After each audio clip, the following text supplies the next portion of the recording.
Okay, it says we're live, but I'm not sure. Is anybody here? Can y'all see me? What's going on? I'm feeling mysterious today. You got Lightsaber Samurai in the place to be. Okay, I was out here. I'm waiting for some people to show up. And while I wait for people to show up, we're gonna get this thing started. We're gonna let people know we're in the building. So hopefully you guys can hear me okay. Okay, testing it on my phone. Looks like the audio and video is pretty good. Okay. So we're going live in the usual way. For those of you watching the replay, I am your host, Lightsaber Samurai, and we are talking about what we usually talk about on these Sundays, talking about some pickups. But more important than that, what's going on? How are you doing so far? I'm doing good, Rave Warrior Alpha. We are in the place to be. This is dark and mysterious, right? That's why I'm going for a vibe here. I'm just screwing around. I'm waiting for some more people to show up, and then we'll officially get started. But why don't I copy a link real quick and send it to some of my friends via these internets here, and we shall get started. But Ray Warrior Alpha, what's going on with you, man? What's new, buddy? I saw you live earlier, but I was driving and couldn't join in, so I didn't peep it. I'll have to go back and look at the replay. But glad to see you back at it. Oh man, Retro Rivals is live now too. Hey, I tried to avoid. They usually go live on Saturdays. What gives? Trying not to go live at the same time as them so I can watch their stuff. But anyway, let us get started. I'm just doing this for dramatic effect. So you did a video of an obscure game for the Game Boy Advance. I had a lot of fun despite me stuttering a lot during the review. Dude, I stutter all the time. It's something I've been working on, actually. I've been a lot better. I say all the time. That's my hugest pet peeve when it comes to this YouTube thing. Like, I sound like a dang fool. Like, I don't know what I'm talking about, but it's really because none of what I say is ever scripted. So whenever I look for a pause, I just go, So I do that all the time. But anyway, let's turn on the lights. Boom, just like that. And we are in the building. I love that I have everything set up to my phone now. Like, that's so cool. Like, I can just from my phone, boom, boom, boom, boom, just like that. But anyway, like I said, a couple of things we could talk about. I got a bunch of pickups over the last couple of weeks, some of which are pretty exciting. Some of the items I've been looking for a long time. Some of them I just stumbled across, and so definitely want to share those while we're here. But other than that, what do you guys want to talk about? Everybody out there in TV land, because another thing, I just hit 1,500 subscribers today, and while I had a goal, best elected 2K, my guy. Hey, Handheld Havoc. Hey, I like that name, Handheld Havoc. I love the use of alliteration. I appreciate you joining. Hey, whether you've been with me since my original 37 that I got, or excuse me, my original 52 that I got the first year on YouTube, or whether you just subscribed 10 minutes ago, warm welcomes to everybody. Since you're a recent subscriber, anything you want to ask me or about my channel. I know I dropped a video the other day where I was talking about cameras, which may have thrown some of you for a loop, because it's like, hey, I thought this was a retro video game channel. And then all of a sudden he's talking about cameras that shoot 720p video, which, why 720p? We shoot 4K now. But yeah. 123 Gamer Man, glad I caught this sub yesterday. Hey, welcome to the channel then. I appreciate you. Welcome to the Legion. Yeah, man, we're just out here having fun. I'm just chatting with you guys. Sorry, I'm still letting people know that we are alive out here. But yeah, I'm glad you're here. Glad you're here. Like I said, we got some games that I picked up to talk about. I also wanted to talk about some hidden gems. So, history lesson for you guys. I'm sure most of you know today is June the 6th. And on this day, like 77, 78 years ago now, I can't remember exactly how much, but June 6, 1944, it's when the Allies stormed the beaches of Normandy, during World War II and what would become their invasion of Europe to overthrow Hitler and the Nazi regime. So I thought that I would talk about some hidden gems of the World War II variety. And I had more games than I thought, because usually when I'm thinking hidden gems, I'm thinking like the old school Medal of Honor games, or like the Call of Duty games. Now we got Battlefield 5, which is basically World War II and things like that. But there's a lot of World War II games that kind of radar, and like I said, those are some really good ones there that we could talk about. I kind of want to make a dedicated video for it, so I kind of didn't want to do it on the live stream. But if we don't do that, I got plenty of pickups. Like I said, I've been going hard for the last couple of weeks, because in the summer I usually actually slow down, which sucks because I'm a teacher, so I don't work in the summer, and I'm not a full-fledged teacher yet. I'm still working towards that, but because of that, I don't get paid in the summer. So I have to find things to do, whether that's summer school or summer camp, because I also work for my city's Parks and Rec department. So I work at a community center for the youth as well. So I do things like that. So I just kind of got to figure it out in the summer. So because of that, I'm a little frugal, whatever the word is, with my spending. I don't spend as much, so I can't buy games. Oh, you're a teacher too? Right on. What do you teach? I this year I did 6th grade science. This is my 3rd year doing that. I may be transferring schools this year, so I may be doing a different age group, like high school or elementary, just whatever the wind blows. 6th graders have been my favorite. Well, they've been the only group that I've taught mainly. I've done some work with elementary kids as well, but 6th graders have been my favorite. Let's see. That's nice, bro. This is awesome. Best of luck. Yep. Working for it. Could I join the stream if it's okay with you? Okay, I will let you in a minute, but remind me though, because last time I forgot and then you disappeared. And so then I was like, okay, whatever. Let's see. Says, always like your setup videos look so good and professional. Surprised you don't have a ton more subs. Yeah, it's my own fault that I don't have a lot of subs. A couple of things that I do to cripple my growth on YouTube. One, I'm not as consistent as I would like to be. So my friend Steve, aka Mr. Right Way, he's been killing it lately. He's gained like 2,000 subs in like the last month, but he's been going hard several times a week with tons of high quality content on, questions that's on everybody's mind. So he's been really, consistency is key. The only way you fail at YouTube is if you give up and stop doing it. And for me, like I said, this time of year, I was doing all of my end of the school year routines and activities and whatnot. So because of that, I didn't have as much time, but now that we're into the summer thing, I'm going to have more time to live stream, more time to make more videos and whatnot. So that's my biggest thing. The other thing is I fight against the algorithm because I'm passionate about two things, one of them being retro gaming and the other one being photography and videography.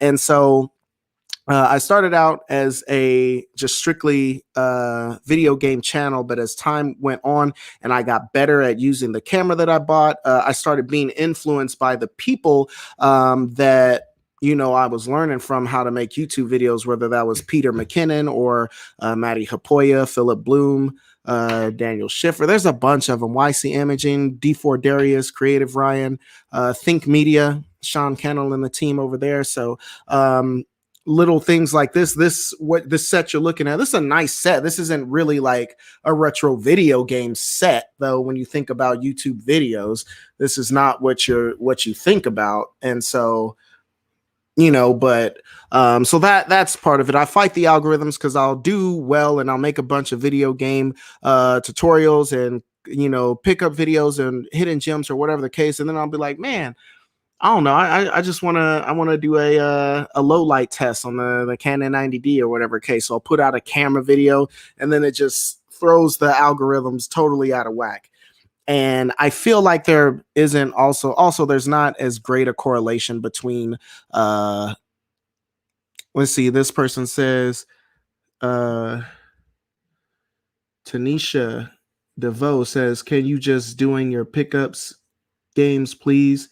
Can I just do it? Yeah. We'll get to that for sure. Like I said, I wish that I could just make this a video game channel, and I thought about making a separate channel just for my camera stuff, but I don't have time to do 2 channels right now. So if I didn't work as much, I work like 2 or 3 jobs. So if it wasn't for that, then I could put more time into doing 2 YouTube channels, and I could have them separate. But as of now, I just make whatever I'm passionate about. And so, like I said, for me, it's not about, fame and fortune right off the bat. Like I said, eventually I'd like to get to that point.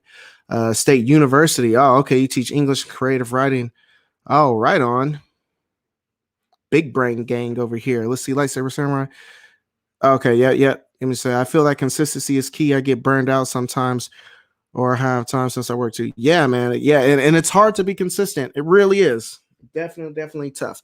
Well, give me just a second. I'm going to step over here. Old ass retro gamer is in the house. What's going on, my friend? I'm going to step over here real quick and grab some of those pickups that I was talking about, and we can get into some of this stuff. So give me just a moment. I should have had this set up before I started the stream. I'm so bad at this YouTube thing. I know. I couldn't do it all at once, though, because some of these items are really big. And so I'll start out with one of the big items now. Okay, so you guys know I'm a huge VR fan, or if you didn't know that, I am a huge VR fan. And so this is an item that I was looking for a long time. I had a chance to grab one when I was on vacation a year ago in Texas. But due to the pandemic there, there was some lockdowns and stuff like that. Let's see. Hello, Dirty Gamer. Oh, okay. Just talking to each other. Yeah, man, definitely say hello to each other. So anyway, this item, I missed out on it, needless to say, and people were scalping the crap out of this item. And so I didn't, I could have paid $80 for it, but people started, selling it for, $200 or whatever the case. Long story short, this is the Thrustmaster Flight Stick for the PlayStation 4. And I wanted the PlayStation 4 Flight Stick because of games like, the Star Wars Rebel Alliance game, or whatever it's called, the Star Wars Squadrons, and that Ace Combat 7, amongst other games. But those are 2 of the main ones that you can really play in VR. And so picked that up yesterday. So that being said, GameStops are carrying these again. They were out of these for months and months, again, because of the pandemic. People were there were issues with manufacturing these and this and that, because countries were shut down and the like. So they stopped making these for a long time. And I just been periodically asking every time I visit a GameStop, hey, you guys got that Thrustmaster? And randomly he was like, no, I just sold one. I was like, oh, you guys have them back? And I was like, well, can you check? And so he checked at another GameStop and they had it. I told him to hold it, and didn't really have the $80 to spend, but I didn't want to miss out on it again. So went ahead and bit the bullet and picked this bad boy up. Like I said, besides those 2 games, it works with a bunch of other games that I have and play, and some other games that I'm planning on getting. So yeah. So I don't know. I don't think I'll make like a straight up like flight chair simulator. I've seen some of those things. They look really cool, but yeah, definitely wanted to get this to get the full experience on Ace Combat and Star Wars Squadrons. I haven't even played Squadrons yet, despite the fact that I bought it like 2 months ago, but I wanted to wait until I got this. So now that I have it, I'm super excited, and I'll definitely live stream this week with this contraption. Hopefully, the controls seem to be intuitive and all of that good stuff. So that's that. So that's my first pickup. Set this down. Let me grab some other stuff.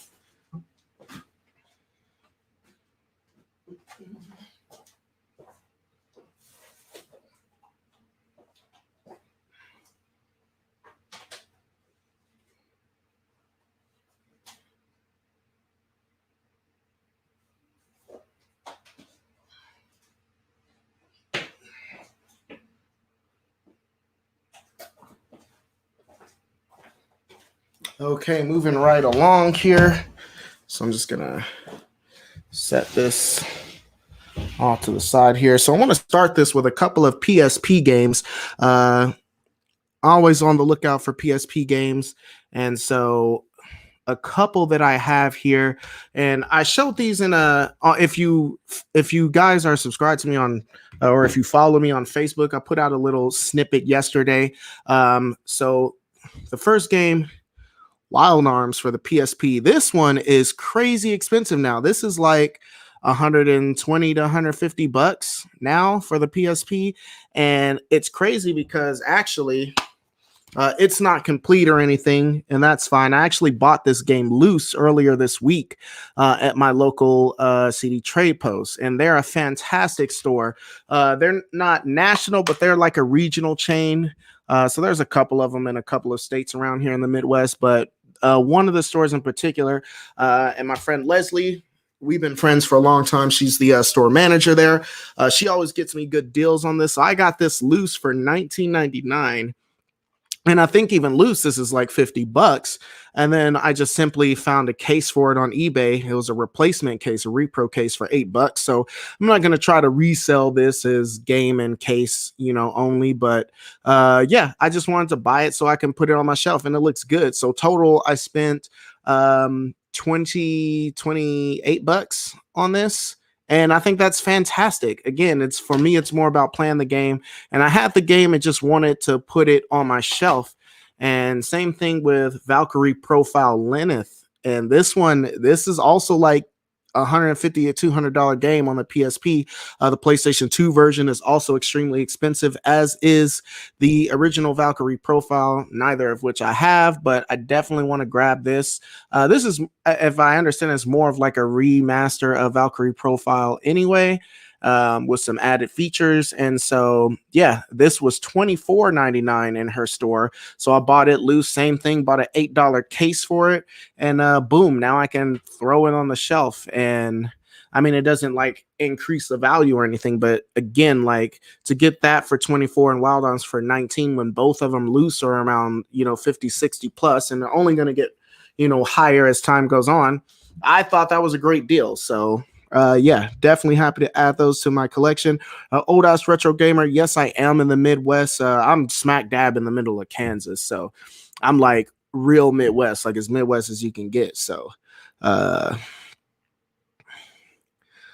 the flight stick looks amazing. Yeah, definitely happy to scoop that up. And yes, Retro Gamer, Old Ass Retro Gamer, GameStop is carrying those again. So you kind of got to ask around. And if your store doesn't have it, try to see if there's another store, but they have those. And I don't think a lot of people know that yet. So like I said, I've just been actively asking like, once a week for like the past year or so, and finally got lucky and was able to scoop that up. And like I said, on eBay, those are anywhere from like 120 to like 200 bucks, and they might be complete in box. They're used like and open. And so like, I didn't want to do that. And so I was hoping that the shortage was due to the pandemic and not because I knew they weren't discontinued, because GameStop still had them in the store. So I knew that they would be back eventually. And it was simply a matter of being patient on that. So like I said, I know sometimes when things disappear, we kind of get scared and kind of panic by them. But, you just kind of got to read between the lines to see is it really rare, or is it, just a fad or a temporary, condition. So, yeah, for sure. I wonder if that will work with Everspace. I don't know. I've seen Everspace and I definitely want to pick that up, but we shall see. I'm sure there's a list you can look at and like find which ones, because there's another one, Eve Valkyrie, which is another VR game that I hope that works for. If not, it's cool, but it'd be nice. Let's see. I want that you won that Wild Arms in a contest when it came out, but my backlog is so bad. I still have it sealed. Oh yeah. If you still got it sealed, then yeah, that's big money now. So, I mean, you might want to, for me, when it comes to sealed games, like if I really want to play it, I'm just going to break the seal.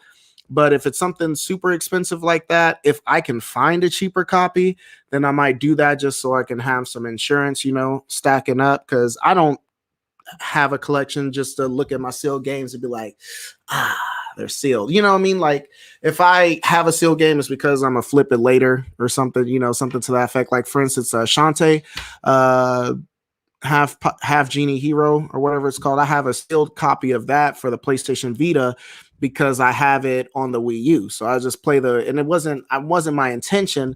I bought it sealed and then it was in my backlog sealed. And then I found a cheap copy complete on the Wii U. And so I just play the Wii U version. So I haven't got around to opening that. So I probably won't at this point, as Vita prices are really starting to go back up again. So it says, yes, those PSP batteries are known to swell up and go bad. Yeah. So luckily, I've been fortunate with that. I have 3 units and all the batteries seem to be okay as of right now. But yeah, they'll just swell up for no reason. Like I've seen people had them like, not even stored in the console, or they had them in, a drawer in a box or something just by itself, just chilling. And then they'll just go back and look and it's all swollen up. But in this day and age, you can get replacement batteries fairly cheap, third-party ones that hopefully work better. So not a huge issue, but definitely an issue. You don't want one of those exploding in the back of your. Matter of fact, both my batteries are in my units. I haven't looked at them in a while. I should probably check that just to make sure. So yeah, the old one is completely corrupt. Yeah. So, you're in Chicago? Oh, that's what you're getting. I don't know why I was thinking you're on the West Coast or something. That's weird. So yeah, you were out there where Dr. Josh was, RIP. So yeah, you're out in his neck of the woods. That's what's up. Hiding in the bathroom at a family dinner so I can catch some of the stream waves and games. What's up, Pete? Man, how's it? How you doing, man? Hiding in the bathroom at that family function. Just tell them, like, hey, I'm taking a poop. Leave me alone. I'm here pooping. Let's see. Yep. That's exactly what happened to mine. It looks pregnant. Yeah, man, y'all got me paranoid. Hold on, let me check just to make sure my batteries aren't bad.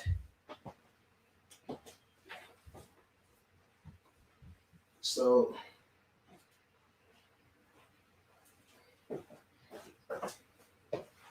okay, so my black PSP, that one, I have a black 3000. That one's my daily driver. I got it hooked up to the TV, and I was playing it the other day, so I know it's good, but I also have the Hannah Montana one. Like I said, I don't care. It's Hannah Montana. I love this purple, like, and it's kind of like glittery if you look at it up close. Like, this is like a gorgeous unit, and it was in really good shape. I don't have anything in it yet. Let me check this battery here. Okay, no, we're good on this one. All right. Okay.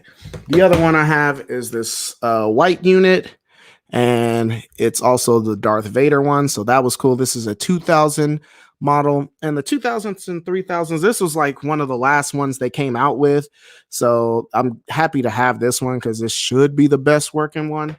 But like I said, the 2000s were really good too. I like the 3 and 2000s because you can hook them to your television. At first, you only got 480i out of the 2000s, but they fixed that with a firmware update. So both of them, you can now play 480p if you got the hookups, which is really nice. So, but like I said, I don't see it pulsing. So, okay, wait, what? No, it's supposed to look like that. No, this battery is good too. It looks like it has a little crack though. Like, so I might replace that anyway. I don't think it's going to focus on that because it's too small, but it looks like it might have a little crack at the bottom. So definitely warrants, some monitoring, but yeah. So yeah, PSP is awesome. I was a late adopter. I started collecting for PSP like 3 years ago. It is the console that brought me back into gaming because I haven't really hell gamer for years before that.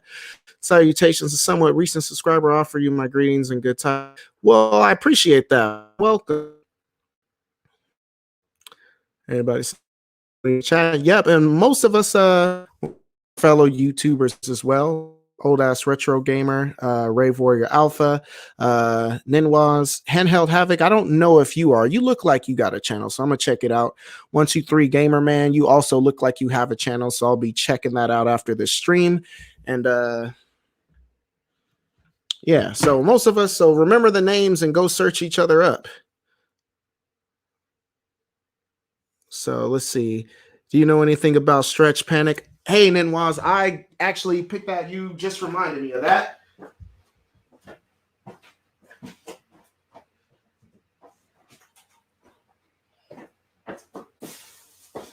So Ninwas mentions a really interesting game on PlayStation 2. This is Stretch Panic, and I got that recently, like $16. So really good on that. This is a game by Treasure. So I didn't know that Treasure was even still around. I picked this up some months back, but it's been in the backlog. But again, I saw Treasure, and so I just bought it. So like I always say, if you see Atlas or you see Treasure, you just buy it. No questions asked. No questions asked at all. So okay. So Rayvory Alpha wants to be on the live stream. Yeah, we can for a couple of minutes. Oh no. Collectability. Heck yeah. Let's see who stares at sealed physical copies. Yeah, man. Like physical, like sealed copies, like man, it's hard. I don't even want to have them because it's like it's real to have them on one hand, posterity and for preservation of games. Like I appreciate so much that there are collectors there do that. I'm one of them. So like I collect games just because I play them. So anything in my collection is something I want to play for the most part. So agree, no matter if it's affiliated with Hannah Montana, it's a wonderful hue. Yeah, and it's not like it has like Hannah Montana on it or anything. It doesn't. It just came with like a Hannah Montana game or something like that. But yeah, it has no Hannah Montana markers. And even if it did, hey, like the song says, you get the best of both worlds. Am I right? So, but like I said, it's not marked. It's just a sparkly, taffy purple PlayStation. So I'm like, bet. Love the sound of that pop disc drive. Yeah, man, that's some real ASMR stuff right there. And then you just open the disc drive. Yeah, so I might do that one day, some ASMR with it. Not really. If you guys, if I get more subscribers, I'll do it. Maybe. See, I live for the sound of the disc drive no matter what. So yeah, let's see. I have that same Star Wars PSP. Love it. Yeah. It's actually a side collector's like ambition of mine to collect like all the Star Wars themed consoles out there. So my PlayStation 4, it's the Darth Vader one. It's got Darth Vader on it. There's also a PS4 Pro that was the Star Wars Battlefront 2 one that has the Jedi and the Galactic Empire symbols on it. So I want that one as well. I saw it at a pawn shop recently here in town, but it was super beat up and they wanted like $400 for it. So I'm like, nope, I'm gonna pass on that. Didn't have the original controller to it either. It has some janky like third-party controller. So I'm like, nah, I'm cool on that. PSP was better than the Vita in my opinion. I have to agree. I love the PlayStation Vita, but the PSP just had the variety. It was literally like a mini PS2. It really was. The PlayStation Vita, nice system, but there's an overabundance of like Japanese, like those Japanese kind of like, what am I trying to say? Those Japanese like interactive stories. And so there's a lot of Japanese stuff on the PlayStation Vita, but that's just indicative to the fact that it wasn't widely pushed or supported here in the USA. If it was more like the PSP, like I said, the PSP, in my opinion, is better than the 3DS. So I don't know how Nintendo is still winning the handheld, console war, when you got competition like the PSP and the PlayStation Vita, hanging around. But again, it's all about the marketing and the charm of Nintendo and, their beloved franchises. And so, they know who they cater to. And so they take full advantage of that. Unlike Sony, where it was like they put out the PlayStation Vita and then they just kind of like forgot about it. I don't know if they just didn't get the sales they were wanting, but yeah. You're all the way in Opelika, Florida. Man, way down there. Let's see. All right, can't hide anymore. Someone else needs the loo. Catch you later. All right, Peter, man. We'll catch you later, bro. Adore Stretch Panic along with a good chunk of Treasure's exploits. Elated to see other peeps within the game. And yeah, aware of such a yeah, Treasure, man. I mean, Gunstar Heroes, like they put me on way back in the Genesis. And again, I didn't even really play the fourth generation like that because we were too poor to own the consoles. But so I never owned a I never owned a Super Nintendo or a Genesis growing up. But you knew about Gunstar Heroes because running guns were some of my favorite types of games back then. And Gunstar Heroes stood alone, in that regard. Contra Hardcore is up there too. Contra Hardcore was really good, but just the graphics and the art style of Gunstar Heroes, the music, like it was fantastic. So I definitely knew about that one. Say, Lightstar, you have a game room video on it. I do. It's old. So I need to do a new one. Let's see. Wonder if Stretch Panic will be banned from eBay. New no adult games rule. Oh, I don't know. I didn't know that was a thing.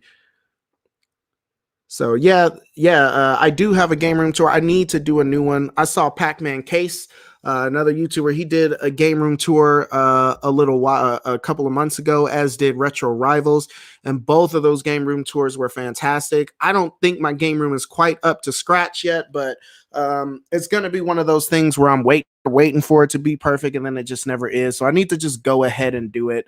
So definitely, I will be doing an updated game room tour this summer, because the last one I did was 3 years ago when I hit 100 subscribers. So that was like 3 or 4 game rooms ago. So I definitely need to redo another one. Let's see. Hannah Montana PSP at the retail store, but they wanted 150 for it. Yeah, that's a little pricey. I got this one for 80, and it wasn't even me. My girl actually got it. She was in a nearby town where she grew up. She was with friends and visiting her family up there, and was just in a game store and was like, "Hey, this looks really cool. Do you want it?" I was like, "Yes, please." So she went ahead and got it. Oh, Snaps BFG is in the house. What's going on? Did I just see BFG in here? Yeah, what's going on, brother? All right, Rave Warrior. I'm about to do it. Give me just a second. Give me just a second. Do I collect PlayStation? Do I collect PSP movies for the PSP? I have one. I'm gonna show you real quick. I don't really, because for me, like the appeal for the PSP for me is the ability to hook it up to a TV and play games on the TV. So for me, when it comes to movies, I could just go buy the DVD. So for me, that's not it. That said, I did one item.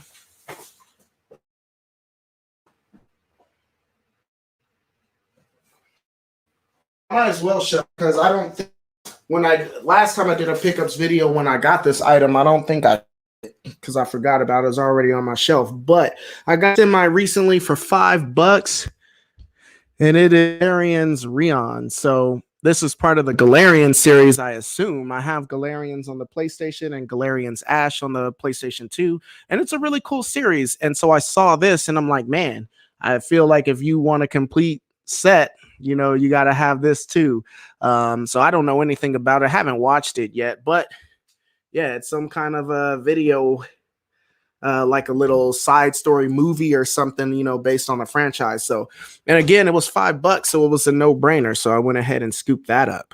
Let's see. Yo, what up? Oh, Tana Solid in the house. What's going on, boss? Tana Solid in here. Where can I find the song on your intro? Love, love, love your channel. The song is mine, actually. It's a song I wrote like 20 years ago called Here I Go Again. So back when I was a teenager, teens and like late teens, I'm a hip hop head, if you guys didn't know that. So I used to rap. I used to be an artist back in the day.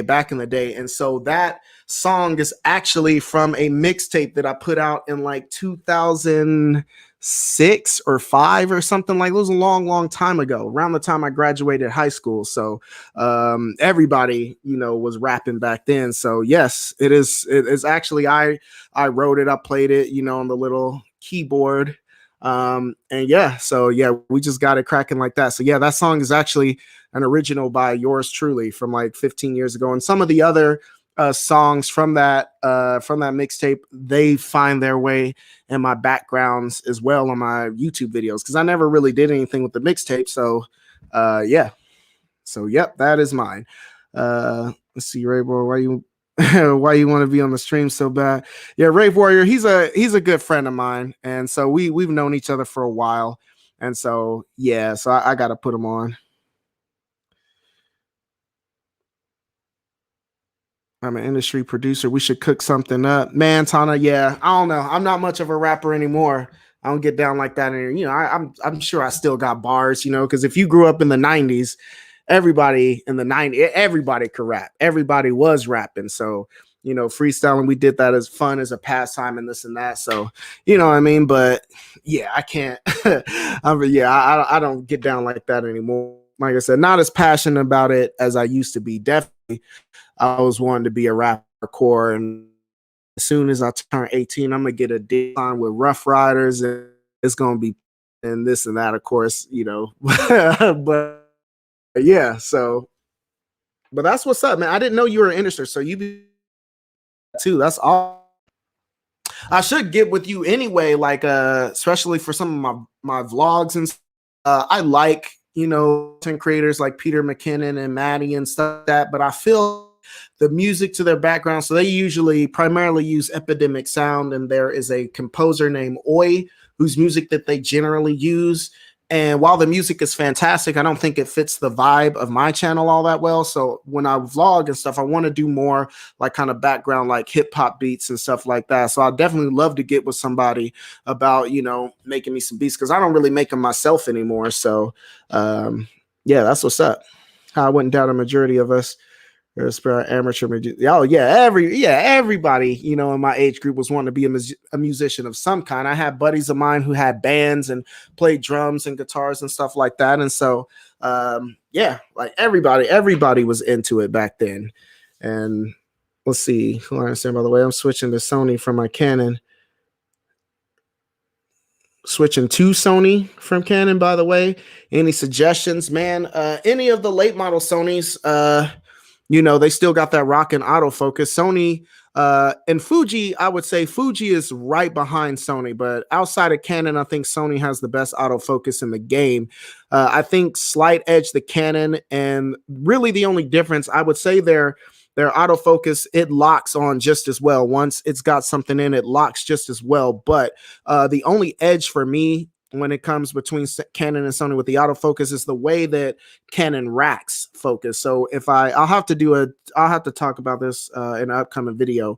But I like the way, like if you switch focus, you know, points from one area to the next, like if I were switching between the microphone and my face, let's see if I can do it. Like for instance, on my hand, you see how it focuses there and back to me, like the way it focuses, it feels very natural. Like it's really heavy, like the way it focuses. But I feel like Sony's, they focus, they snap really fast, but it's kind of twitchy and it really looks robotic. So for me, this looks more organic the way it focuses. It looks like someone's racking with a focus puller. So that's really the only difference. That being said, both autofocus systems perform very well. If I were switching to Sony, of course, the Grail camera would be the Sony a7S III. That's literally everything I want in a camera, and Sony really hit it out of the park with that camera. That being said, the Sony a7S III is like $3,500. So the best camera Sony wise to get under 2,000, what I would say, look for the Sony a7C.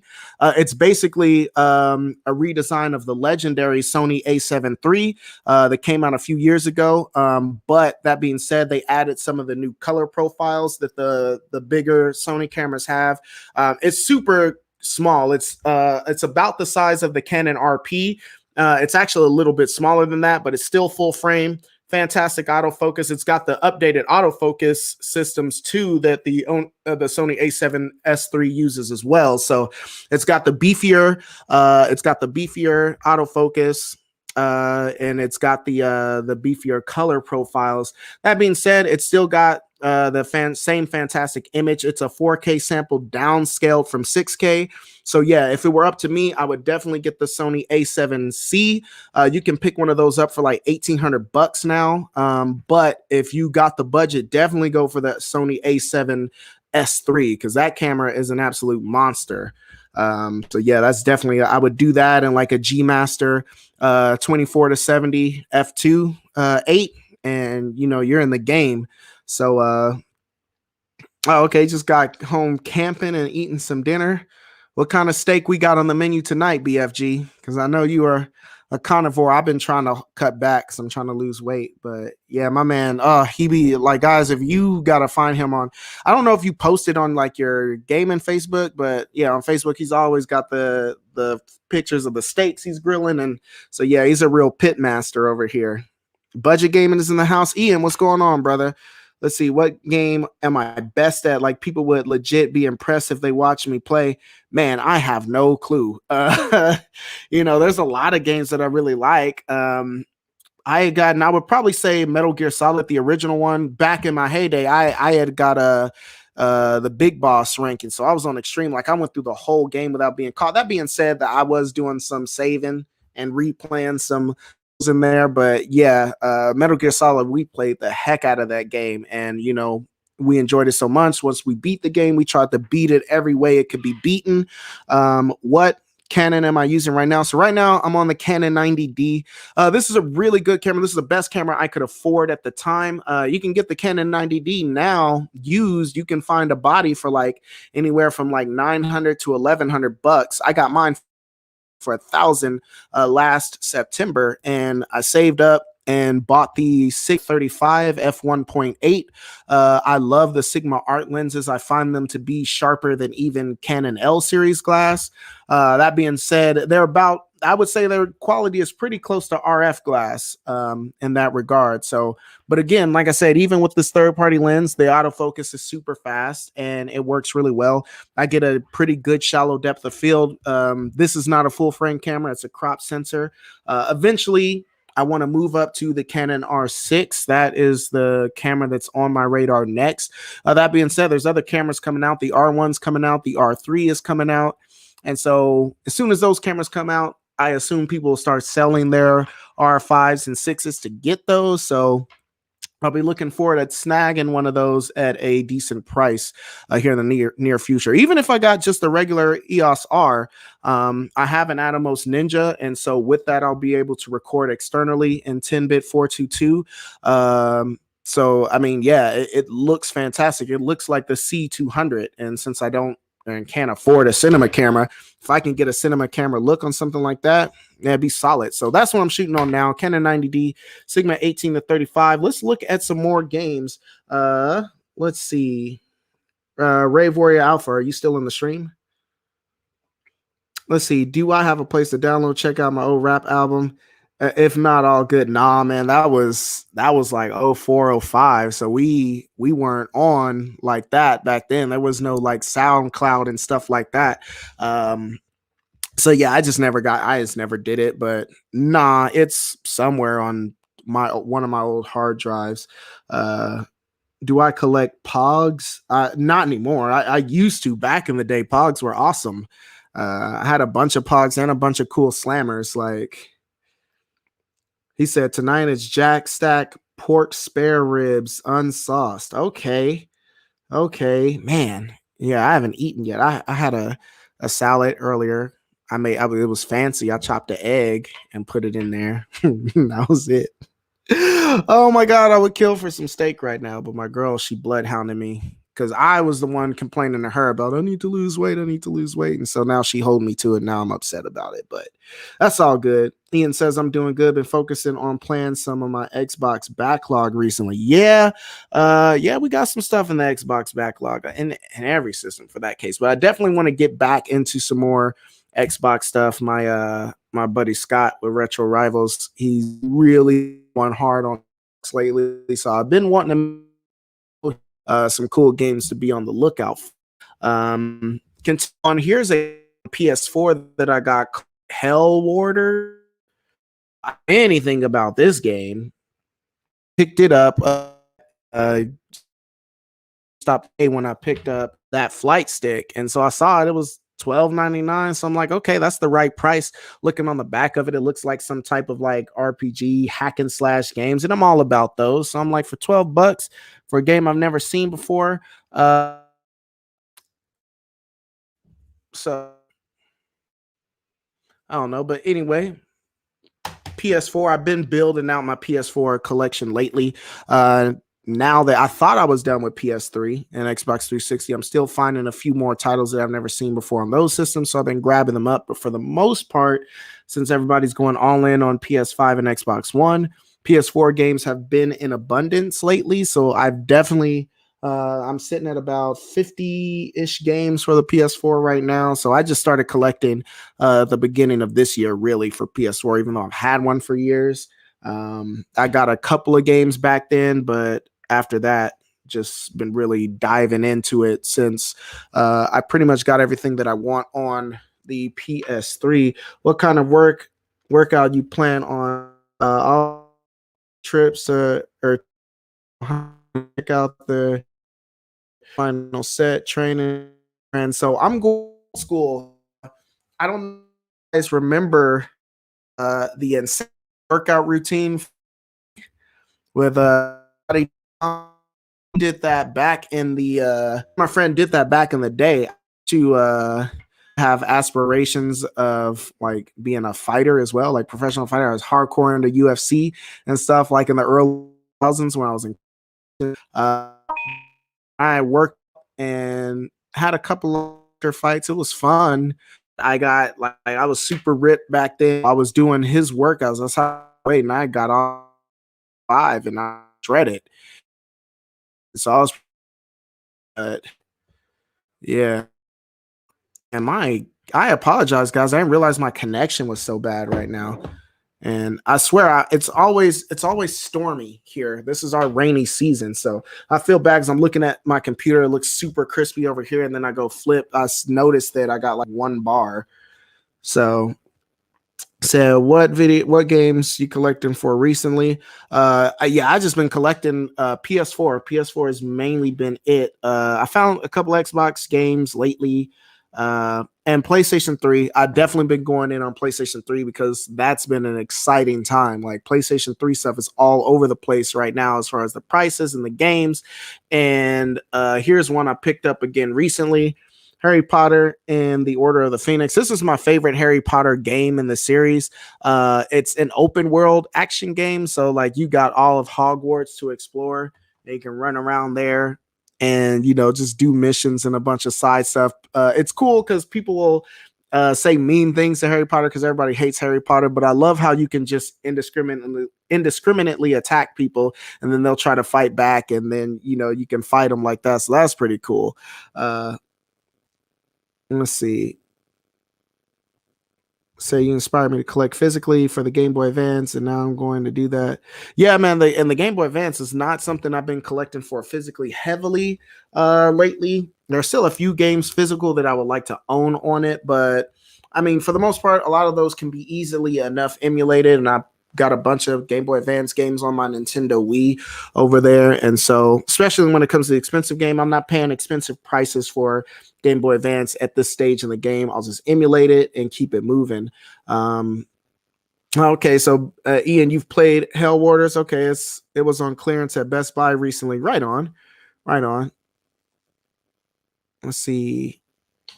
Oh, real fast. Let me, before I invite you on the stream, let me show these games I've been picking up recently. So on the PlayStation 3, of course, I didn't realize. So the Ratchet and Clank trilogy is super expensive now. It's like $70, and that was crazy to find out. But also all the Ratchet and Clank games on the PlayStation 3 are heavily rising in price. A couple of them, like Ratchet and Clank Tools of Destruction, I found this like 2 weeks ago. And again, somebody asked me, said, hey, like, I appreciate, telling us about these games, but all you're doing is letting the scalpers know that, to get these games and to raise the price and blah, blah, blah, blah, blah. And I get that. Metal Jesus got a lot of flack for it back in the day for all his hidden gems videos and you're raising the prices of games, but no, we're not. Like the reason why you want to watch videos like ours is because, like I said, I got that 2 weeks ago. Okay, for $9.99. Okay, the video game stores, they can't keep up with the changing prices of video games every single day. They get updates like weekly or whatever the case. And so if you catch a video like mine and people are trying to sell this game now for like $40 right now, and it's only going to go up, but you can still find it at GameStop for $10 right now today. Like that's why you watch videos like the Hidden Gems videos. This is another one, Ratchet and Clank. All for One. This one's going to be shooting up in price. I picked this copy up for $10 on Facebook Marketplace recently. I picked this game up and Ratchet and Clank Into the Net. This one is the one. This is the one that people are trying to sell for $70 and $80 on eBay.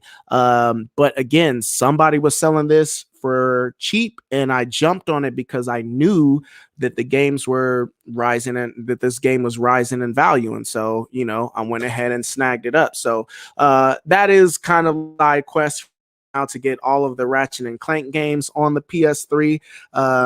Joe Casey was telling me about these too in one of his recent videos, because I remember he was talking about these because this one's a 3D game. So I think all I need now is Ratchet and Clank, A Crack in Time, and the Quest for Booty, I think. And I think that I'll have the whole set because I got the Ratchet and Clank trilogy years ago. Speaking of Joe Casey, what's up, Joe Casey? Video Gaming with Professor Joe Casey is in the house. What's going on, bro? Appreciate it. Budget Gamer says, I hate that kind of criticism because it literally means that YouTubers should not talk about good games. Like, hey, look, I'm passionate about games, so I'm not gonna YouTube and talk about hair products. I mean, like, I love video games, so I'm gonna talk about games. If games are getting high in price, I want you guys to be able to grab them before the scalpers do. I want you guys to grab them before the video game stores pick up on the fact that they're expensive. Like, again, I told you guys, like earlier, Valkyrie Profile, Lenneth, and Wild Arms. I got these games $20 and $24. Okay, and that's because they didn't know that the prices had gone up on these yet. And so that's why it's important to watch, videos like ours, because we can tell you these things so you'll know. Again, I posted a picture of King Kong that I had, King Kong for the Xbox 360. King Kong for the Xbox 360, that's the only 7th generation version of that game out. It was supposed to come out on PS3, but it got canceled. So the only HD version of that is the one that came out on the Xbox 360. And because of that, that game is like $60, $70 online, but you can still find it. I found it at a vintage stock for $10.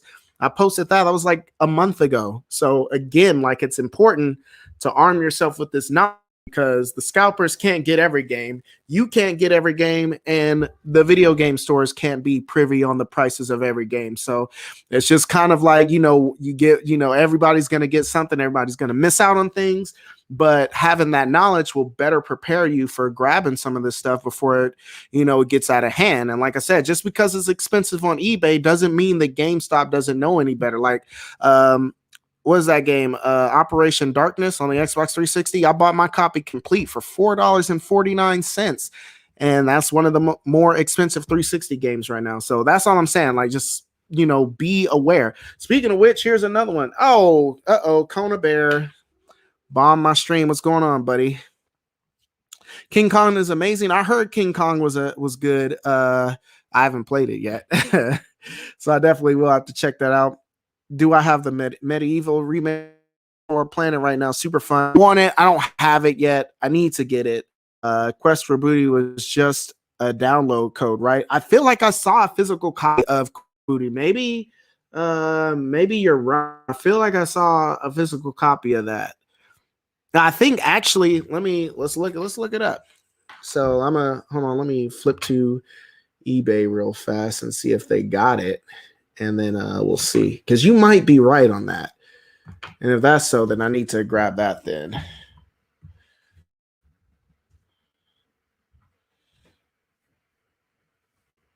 Oh, look at me.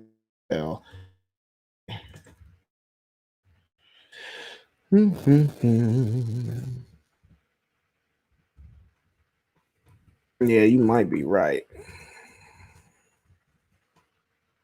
Oh, you know what? I think you're right. There's another physical one called Full Frontal Assault. That's what I'm getting mixed up on.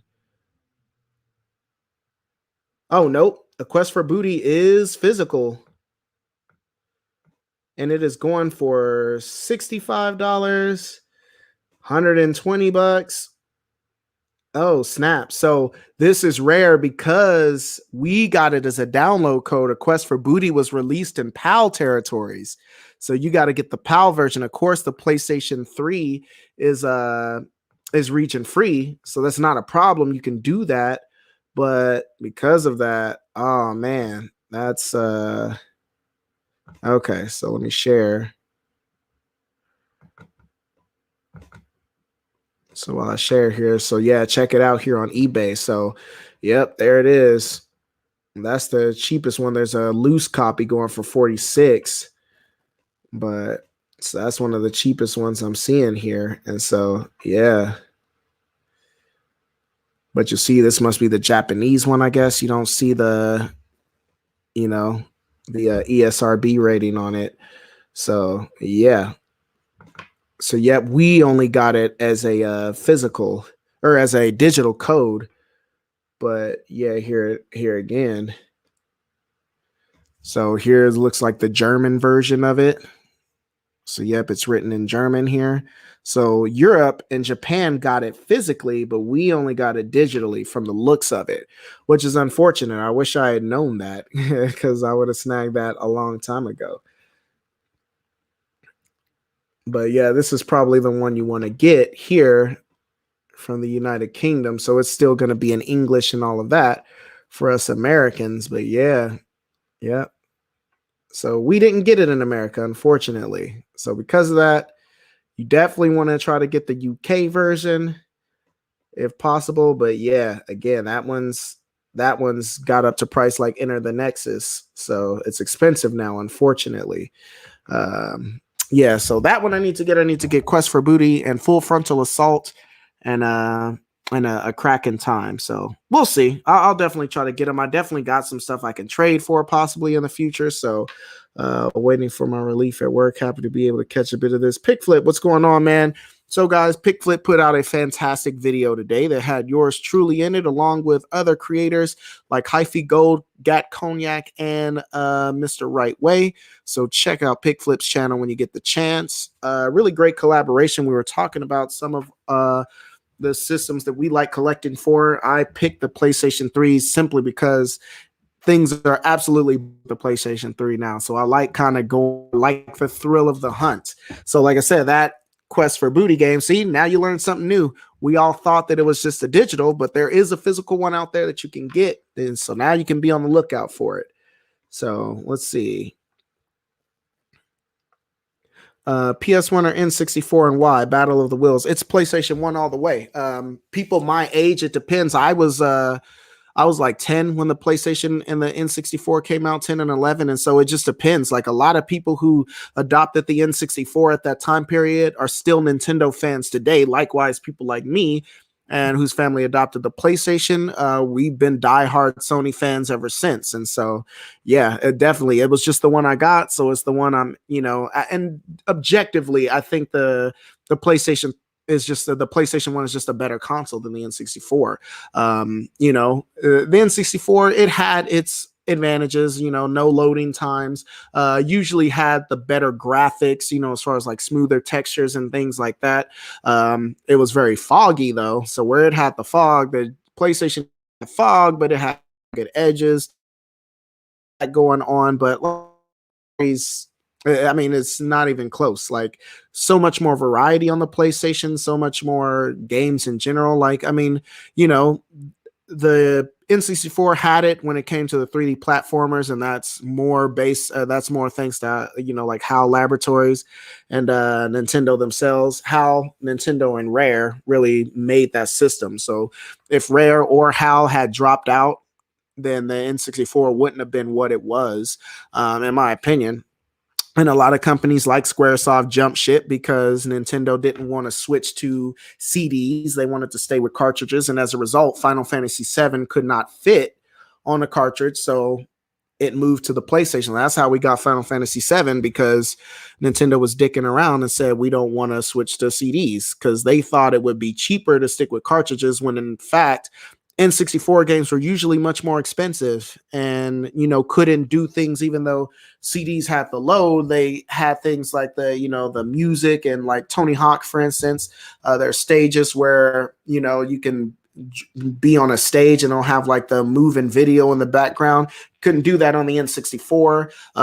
Couldn't have as much sound. You just couldn't have as much data, period. RIP Rare for sure. Yeah, they were definitely one. You in AMC stock by any chance? Nah, I'm not playing the stock market game. I need to. Metal Gear Solid, enough said. Absolutely. That was the game. That was the game. That game alone sold so many PlayStations. The Spider-Man game. Yeah. Like Spider-Man and Spider-Man, they look a little on 64 in my opinion, but the PlayStation version had features that the N64 didn't, just because it was CD based. So let's see. I love the PlayStation 1 more because of more mature titles, and that's definitely a fact too. A lot of mature titles. I was, getting into my angsty teen phase. I was heading out of elementary, going into middle school, and so yeah, whether it was that, and back then when it was cool to play sports titles, like the place killing it when it came to the sports titles. They were killing it in race, killing it in first person shooters are debatable. GoldenEye and Perfect Dark are some of the best games of the generation, but they were pretty much the only major ones released on the N64. You had Dai Katana, but that game was terrible. You had a Quake, I think, and Quake was pretty dope on the N64. But you got that on the PlayStation as well, if I remember correctly. But for me, I was all into Medal of Honor and Medal of Honor Underground. Those are some of my first shooters that I ever. Again, with the realistic World War II theme and all of that, like it was just a better game to me. So yeah, PlayStation all the way. Like N64 had it when it came to you can give them first person shooters, and they definitely had 3D platformers, but literally when it came to everything else, whether it was fighting games or RPGs and all of it, all like else, like PlayStation had it for sure, for sure. It's a nostalgic sense before, but PlayStation always easy up and play. I think the Kitty N64 visuals kind of resonate with us old farts. Absolutely. And yeah, again, I think that a lot of the games graphic wise on the N64 held up better than the PlayStation ones did. That's not true across the board, but like you think of games like Mario 64, which is a launch title. Mario 64 is still, if you played it on an N64 today, that game still looks pretty good. With Super Smash Brothers still looks pretty good. F-Zero looks fantastic. Star Wars Rogue Squadron, like all the like those games still look good, like even today. And there, you could say the same about a lot of the PlayStation games as well, but mostly the 2D titles, because I feel like N64 did 3D a little better than PlayStation. But still, you got standouts like Omega Boost and Driver 2 and the Gran Turismo games, Ridge Racer 4. But a lot of their 2D stuff, Mega Man Legends, those games still look really good to me. Those still hold up. But yeah, then you think of like the arcade fighting games, like all the Street Fighter games and things like that, the Marvel vs. Capcoms, those still play really well. Darksiders, all of those still look really nice. So yeah, I can see arguments for both, but for me, it's definitely PlayStation. It's not even close. Let's see. Tana's back. I just ordered Xbox Series S. I'm ready to get back in the game, and right on. I need to get into the Series X and the PlayStation 5. Do I resell to help fund my collection? Not really. I just got so many other things going on. I don't really allocate any time to that. I have some duplicates and stuff that I could sell. Like I've got multiple copies of like 3D Game Heroes. That's a big one. There's a fighting game on the Xbox. It's a Capcom versus what is it? The SVC Chaos game, Capcom versus SNK, is a really cool game.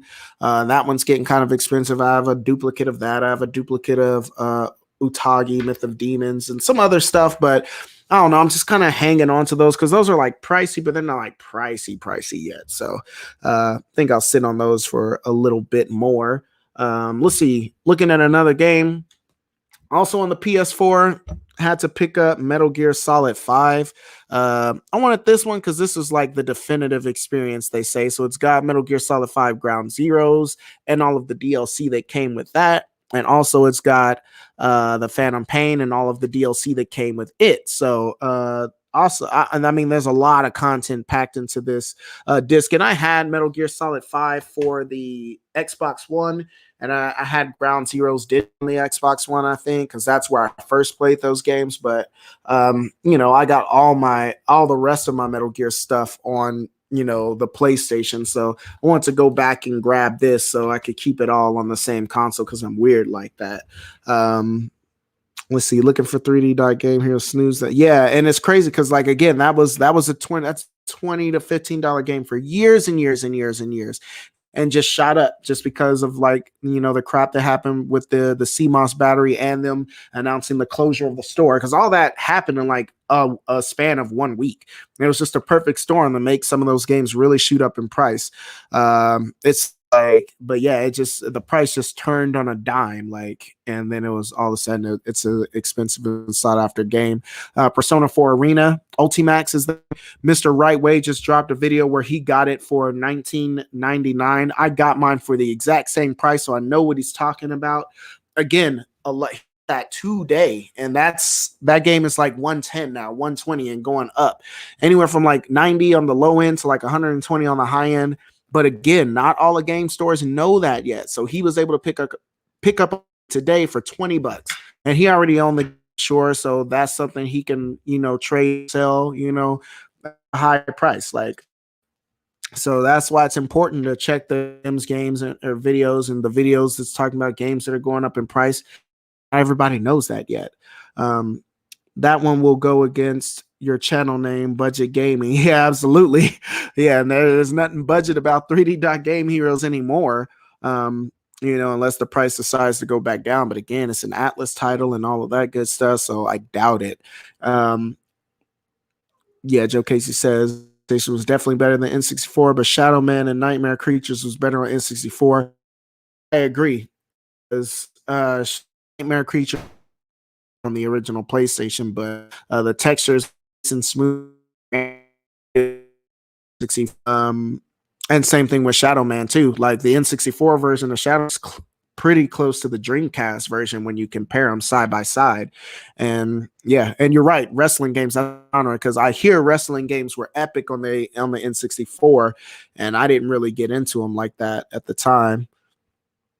So yeah, eventually find it at a cheap price. I found Attack on Titan 2 for cheap at a yard sale. It's a super expensive game as well. Because I waited long on PlayStation 4, like the Attack on Titan games are games that I wanted to get. The other one, Berserk and the Band of the Hawk. I wanted to add that to the collection. See it at GameStop all the time. I'll get it eventually. And then it didn't happen. And then the creator of the manga died. And the day he died, that game shot up from $25 to $95.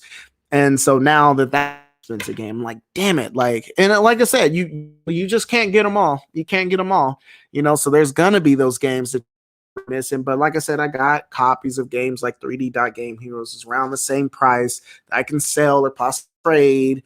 And like my King Kong, I went ahead and grabbed that again, so I have copies of that. Both of them are worth $50 now, so I can trade one to put towards that.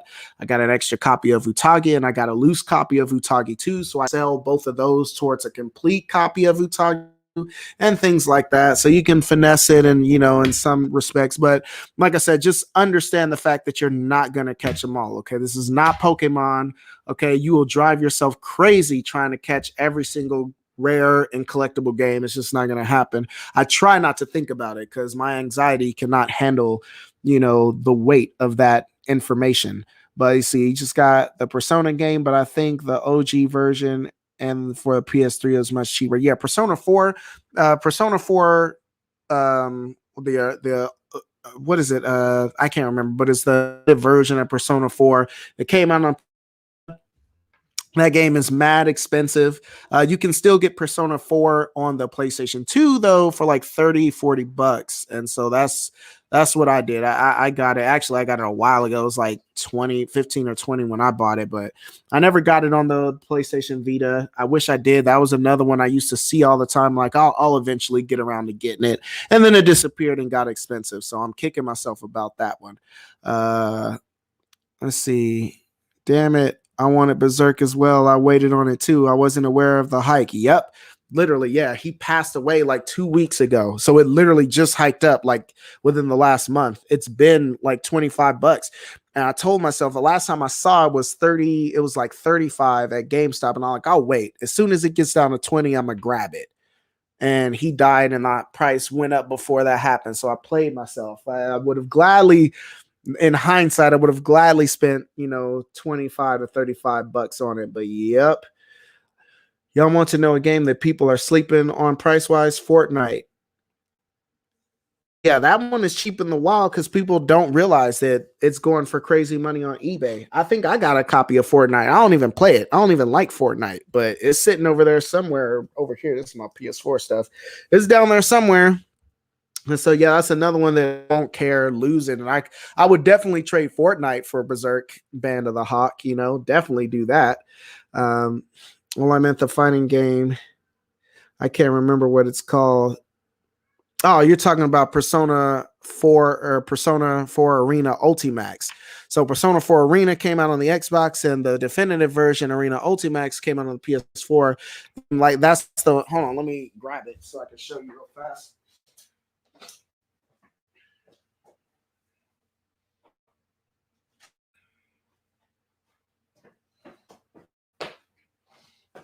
Okay, so you're probably talking about this one here.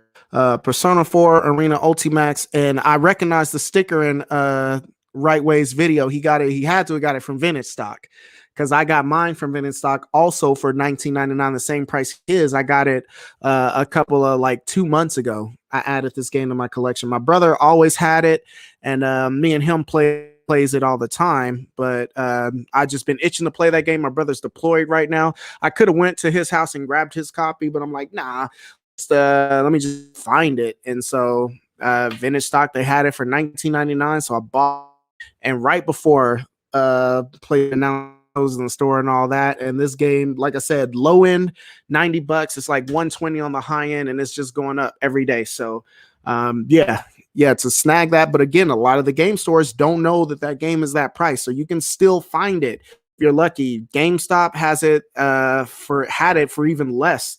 It was like $14.99 at GameStop. Vintage Stock, you can get it for $20.99 still. Like I said, Mr. Rightway found this game today and posted that video today of getting that at $20. So again, that's why it's important to watch these hidden gems videos and videos that's talking about games going up in price, because not everybody knows it. You know what I mean? So just because it's expensive on eBay, like some of these still find out in the wild, because it's not like there was a shortage of copies or anything like that. It's the news of it that made the price go up. So it's gone up in price artificially, so to speak. So because of that, it's games like that are still very obtainable. Little Nightmares Part 1 done got expensive as hell. I got Berserk for 14. Yep, on a 4 for 30. Yeah, man. I kicked me because the Berserk series, I really like that anime, and so I really wanted to get the Hawk. I wanted to get the one on Dreamcast too, but the one on Dreamcast kind of got away from me in price and rarity. So when they brought the Band of the Hawk for PlayStation 4, I'm like, oh, that's definitely going to get. But at the time, I was collecting heavily for PS3, Xbox 360. Well, when I start collecting PS4, I didn't expect the PS4 game to get this rare.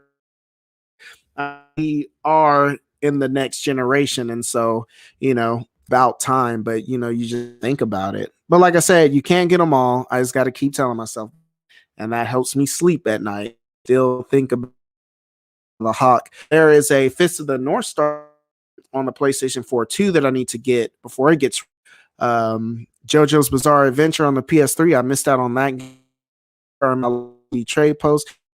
That's like $37. I'm like, oh man, that's kind of expensive for a PS3 game. I don't know about that, but I should have known, because JoJo's Bizarre Adventure on the PlayStation 1 was like $60-70 at that time. So I known that upgrade to that game, the price of that too. It only makes like the two Def games, Vendetta and Fight for New York. Those games are crazy in price. So I would suggest everybody now go and get Def Jam Icon if you don't have it already. Def Jam Icon is the weakest game in the series. It's not that good, but people are going to start buying that game again because they can't get the other two games. So if they want to get their Def Jam fix, everybody's going to revert and start buying those games. Mark my words, this time next year, Def Jam Icon will be just as expensive as the other two games. So do yourself a favor, go ahead and get that now. Even if it's not something you want to play, use it to get something that you do want to play. Let's see. Persona 4 Arena, and I got it on 360, so that's why it was cheap. Yeah, the Arena version is still pretty cheap. It's still a fantastic game. Ultimax is kind of like the definitive version of it because I think it has everything that Arena did, but it also has kind of like a continuation story that they added. They added some new characters and some stuff like that. So it's the definitive version, but Persona 4 Arena on the Xbox plays just as well. So if you don't have Arena Ultimax, don't feel bad about getting Arena because it's still a great game, and definitely one. Again, once people can't get this game anymore, everybody's gonna buy Persona 4 Arena on the Xbox 360, and then that game's gonna go up in price. So if you have it or if you see it, you might as well grab it. Don't wait to try to get Ultimax. Go ahead and get Arena now. So. Let's see. Hey, what's up? Oh, yeah, Modang Designs. What's going on? Still fighting to get all of the Armored Core titles. Me too. Like I said, I feel like and especially the PlayStation 3 ones. All that being said, though, I haven't played any of the Armored Cores on PlayStation 3. I played Armored Core 4 Answer on the PlayStation 3, and it was terrible. The frame rate was a jittery mess. The textures, there was a lot of pop in and stuff like that. So technically, from a technical standpoint, that game was awful. So I would suggest getting Armored Core 4, the Armored Core game on the Xbox 360, because Armored Core 4 Answer on a 360 ran smooth as butter. Looked fantastic. I have Armored Core 4 as well, but I need Armored Core 5 and Armored Core 5 Verdict Day. I need those two. I need, and there's one, I think it's The Last Raven on the PlayStation 2 that I'm missing. No, it's the Nexus. The latter Nexus is one of those that I'm missing. And then I should be pretty good. I do want Armored Core 3 Silent Line, but I need the regular Armored Core. And I have Armored Core 2, but I need Armored Core Another Age. Those games are not super expensive on the PlayStation 2 for the most. All of them are under like $50, so they're doable. I don't know what the PlayStation 3 ones are going for, though. Let me look real fast because I don't see Armored Core 5 and Armored Core Verdict Day in the stores anymore. I might just go grab them on eBay. And like I said, there's nothing wrong shopping eBay. Okay. Let's see. Core. Let's go 5. See what that's doing on PS. What that's hitting for. Here it is complete. Freaking, oh, that's the Japanese version. Uh-oh. Uh-oh. So where's that US version at? There's the PAL version. Okay, that's kind of concerning there. I don't see an American version. Oh, there's one. $35 is what it's going for. Like I said, that's not awful. Still not great. I would definitely like to get it for less. But I'll take it. There's regular Armored Core 3 is $20. Yeah, there's Armored Core. Oh my God, Armored Core 4 Answer is $70. Let me share this real fast. It's $70. I used to own this game, but this game is not good though. So again, don't feel bad for not having this because where's the oh, it's this button. Sorry, man. I'm an old man out here. I don't know how to use a computer anymore. So yeah, like here we go. Armored Core, there it is right there. Armored Core 4 Answer. $70. Now, what is it on the Xbox 360? Comparing the Xbox 360 is the definition. So let's see. 4 Answer. Let's go. Let's just say 360. Look at that. Half. So you can pay $70 to get the buggy broke down version, or you can get it for half on the Xbox 360, the definitive version. So that's what I'm talking about. Like Xbox 360, don't sleep on the Xbox 360. A lot of people are getting caught up in the hype. That's a good deal for both of those. 4 and 5 for 60. That's pretty decent. But like I said, don't get caught up in the hype and the PS3 hype. Like I said, because the Xbox 360 had a lot of, when it came to multi-platform games, the Xbox 360 usually had the better version. Of course, some people are just so adverse to the Xbox 360 controller that they prefer the PlayStation 3 solely because of that. And I get that too. There's a lot of games that I would prefer to play on the Xbox or on the PS3 versus the Xbox 360. Like Asura's Wrath, Lollipop Chainsaw, to name a few. I would rather play those just because I feel like the controls are better with the PlayStation 3 controller. But, you know, still, like if it's just about playing the game and you don't want to get the Xbox 360 version, because 9 out of 10 is going to run better anyway. So, you know, I'm missing the one on. Oh yeah, there was a Formula Front, I think it was called. I'm missing the one on PSP.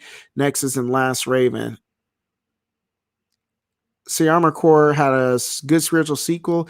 I have not heard of that. Was it Daemon X Machina? I'll have to look out for that. I did not know that existed, but I'm with that. Also, Armored Core, not Armored Core. Was it a Front Mission Evolved? I think that one I heard plays more like the Armored Core games than it does like its traditional strategy RPG, like the Front Mission games used to play like. So that might be worth taking a look at. Let's see. What's the biggest regret of a game you passed on years ago that's crazy in price now? Is what you're saying? Yeah, thinking about that. I used to own Rule of Rose. I got rid of it years and years ago. And Rule of Rose, again, it's a good game in the sense like it looks fantastic as a really taboo thing, a soft spot for the taboo. Okay, so that being said, it plays like the controls are bad. The is awful. It's not a game to and said that because for someone to play, and then it was like years like, man, I kind of Rule of Rose game again. Or I started again in back in 2015 and so started looking for it and couldn't find it. So I'm like, oh, let me just go on eBay and see how much it is. And then I saw at the time it was like $120. And I'm like, I'm paying that. Years back, I saw it physically at Vintage Stock. It was $180.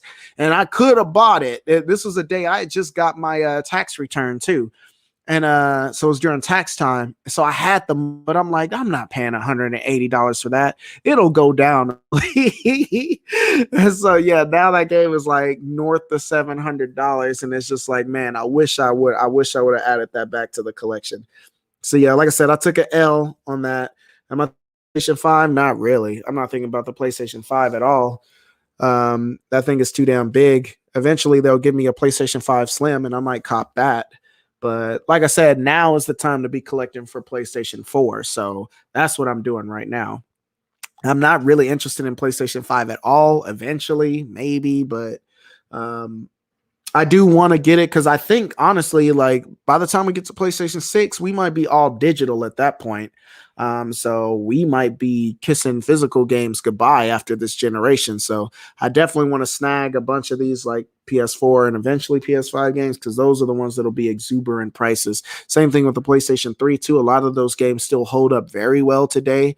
So seventh gen games will definitely shoot up to like Dreamcast status. It will go down. Man, words we always regret. Absolutely, man. I don't know how many times I've said that only to play myself. Like I said, I've said the same thing about Berserk and Band of the Hawk. Like, it's gonna go down to 20. Nobody's really checking for this game, you know. Then old boy passed away. $95. What is it going for now? But see, again, I think that might be an artificial, you know, because he passed away. I think that there might be hope that Berserk actually does go back down in price, though. So I'm hoping I'm praying with all my might that that's the case because it looks like a bunch of cool hack and slash goodness, and I'm all about that life. So look, the Japanese version is $50, y'all. Get the they are trying. Yeah, man, the Japanese version. Here's a copy of it for $35. So, man, do I want to take that L and get the Japanese version? Again, look at the PAL, even the PAL version. They're trying to sell it for $300, but that's brand new sealed. Yeah, man, I'm not seeing it. Yeah, it looks like the North American version is sitting at like $180 now. But again, all you guys got to do is just not buy that at that price. But that being said, though, y'all, like I don't see of North American. I mean, one of two things: A, people are hoarding it, or B, the game stores still don't know that that game is games usually able to still get that at a GameStop for like original $35 that it was going for. So yeah, there's not that many copies swirling around. I think maybe people that had the copy, he passed away, they just posted this is the new price, and called it good. So have I ever played Horizon Zero? Yeah, I really like that. I got the Frozen Wilds version. And that is a PS5 game that I'm super hyped about. But again, I'll play it on the PS5 like 2 years from now when it's $20. Like that's a AAA title. I don't expect that one to get rare and obscure like anytime soon. So feeling good about that. Let's see. Let's look at another pickup here. I only have a few more to go.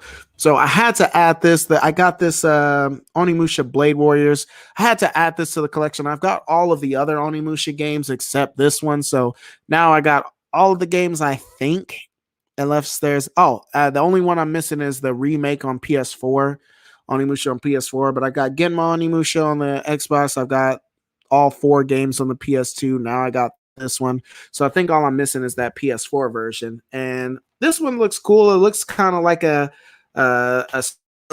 rip off. So that'll be interesting. Scored a copy of Game of Thrones PS3 for $5 based on the suggestion. Yeah, man. Again, that one, a lot of people don't know that version exists. So there's the Telltale. For those of you who don't know, there's a Telltale version of Game of Thrones on the PS3 and Xbox 360, and also there was a version of Game of Thrones that was released by Atlus. And this one is an action RPG that plays a lot like Knights of the Old Republic did on the original Xbox, like in its gameplay. The story is very, voice acting is, the graphics are kind of meh. Gameplay wise, it's a pretty fun game and Atlus title that not a lot of people know about. So yeah, it's going for like $20 now, but guarantee is these prices for the PS3 continue to get crazy. That one's going to join the list and get mad expensive, and it's going to be out of reach. Atlus equals buy it now and think later. Absolutely, man. Like I said, that's what happened with that Stretch Pennant game. Atlas or Treasure, I just get it. I just get it and, let the chips fall where they may, because usually I'm going to come out on top when it comes to that. Let's see. Going on, here's a bit of a hidden gem that I want to talk about in the near future. This is a Capcom game from the makers of Devil May Cry. This is a Dynasty Wars clone called Devil Kings. And this one is a game that I've been wanting to add to the collection for a long time. So I went ahead and got it. I'm like, man, it's Capcom. Like, you know what I mean? So it may or may, there are some Capcom games that are expensive out there. So it's kind of 50-50 with Capcom. I would say actually more than that. More often than not, Capcom games get expensive.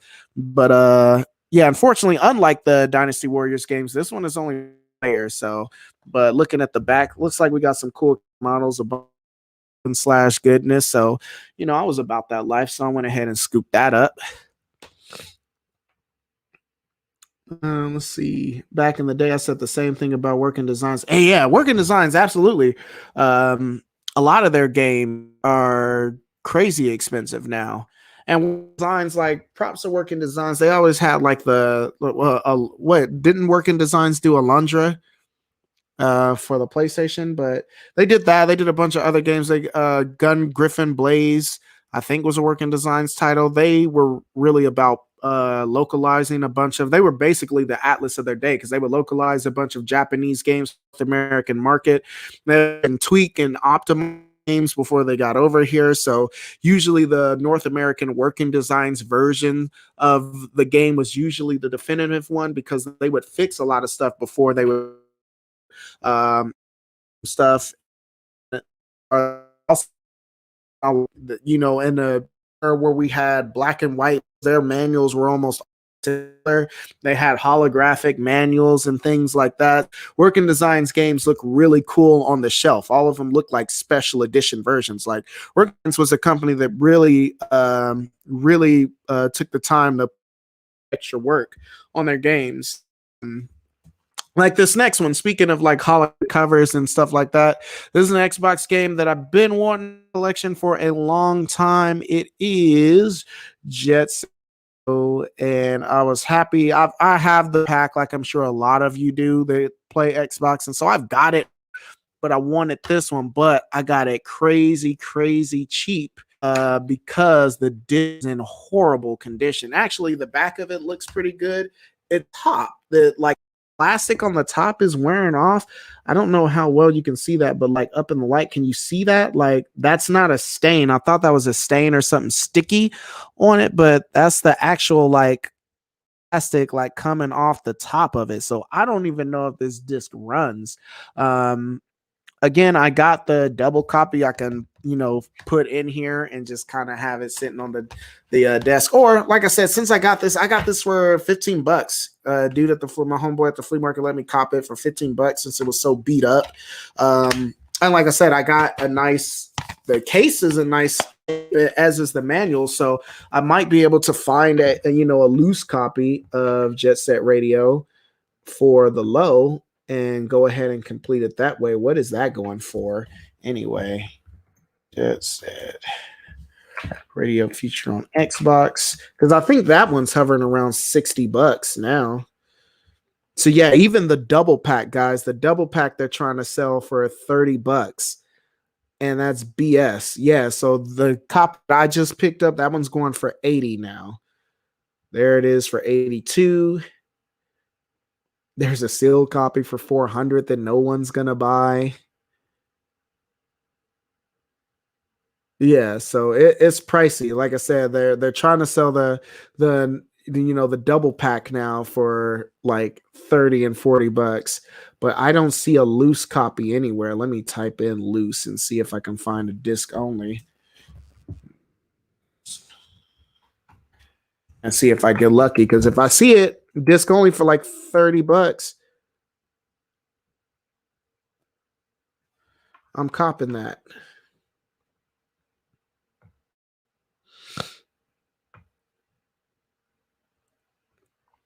Uh-oh, here we go. Just Say Radio feature rare. Disc only tested pre-owned. It is $24.99 plus $2.99. Yeah, I'm buying that. So y'all gonna see it here. It says condition is acceptable. Like I said, it better not be all scratched up on the back. I'll look at other copies. Like I said, you kind of got to be careful with that. So it's going to show up time in the next 10 days.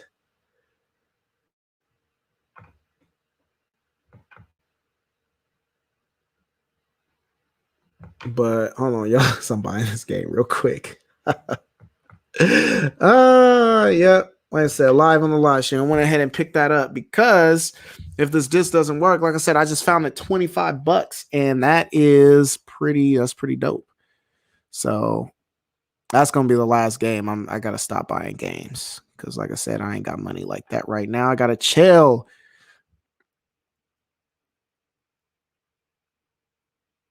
Double pack was like 10. Foil cover on Jet Set. Yeah, it's foil and holographic, all that goodness. All the extras were just so good. Yeah, man, Working Designs, man, had it going on back in the day. So I do miss them a lot. Just a Radio Future is how it is listed. Oh, okay. See, I spelled the whole thing out. So maybe if I just abbreviate it, I'll find more hits on it. So, yeah.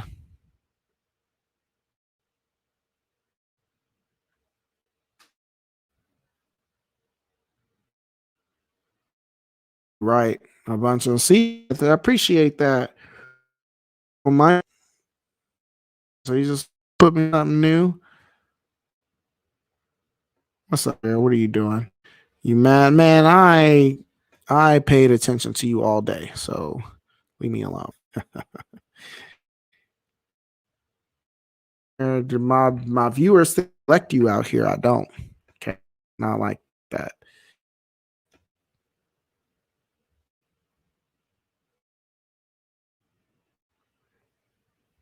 All right, so I said done dizzle.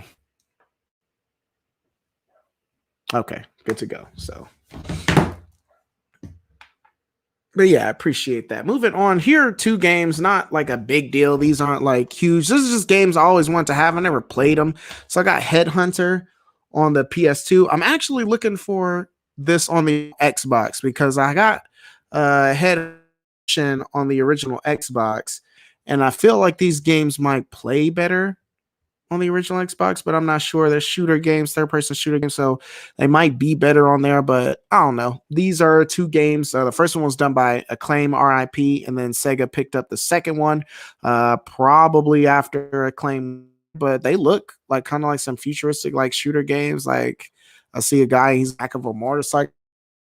So and they seem pretty cool game, you know, and they were super cheap, so like $5 a piece. So I went ahead and grabbed those. And let's see, list up here on the this picked it up. Oh my god! So shout out to Retro Rivals again. I game that's crazy. This is a rare occasion where the PlayStation 2 version is cheaper than the OG Xbox version. Okay, I've been this on the OG Xbox, couldn't find it, but it saw it at a pawn shop, and he was doing 20% off that day. So I got this game up for $40, and it is Outrun Coast to Coast 2006. Like, man, that's this is a huge score for me. What's up, Garrett Spencer? Welcome, stream. Just telling the people how I found this last week at the pawn shop for $40. And like I said, this is a fantastic game, one of the last games that come out. And interesting, has got this little holographic Ferrari sticker right here. So yeah, I don't know if that makes it worth even the case. I haven't looked into this game. A really cool Outrun game, the Coast to Coast version. They had all of the original Outrun 2, and then they added like 15 more, something like that. So this is a huge game with a content, and I was just super happy this section period. Again, hello Kona, you good? Again, I wanted the X version, but I'll definitely settle. I was looking for it on PS2, or it's also on the PSP as well. And of course, you can just cat brought to the big screen and play it on your TV. But playing this native, I got some. I think I've still got some a Thrustmaster PlayStation 2. What am I trying to say? Racing wheel as well. So I'll have to dig that up somewhere. But yeah, for the most part, those are my ups. Oh, one more thing I got. One more thing. It's over here. It's kind of big. But Professor Joe Casey, if you're still at, I guess because like the day, like you put out a small video about the game, and then the same day I found this, I saw this game. So let me grab it.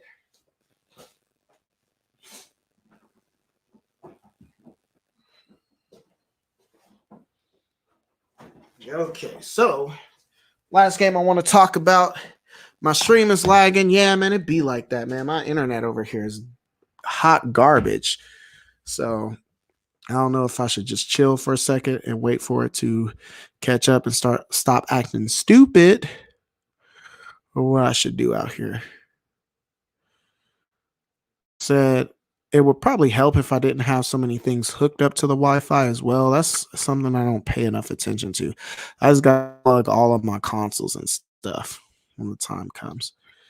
So, let me catch up to where it is live and see how janky. Okay, it doesn't look to be too now, so we will at least on my slow, but it looks clear. At least it's not all like pixely.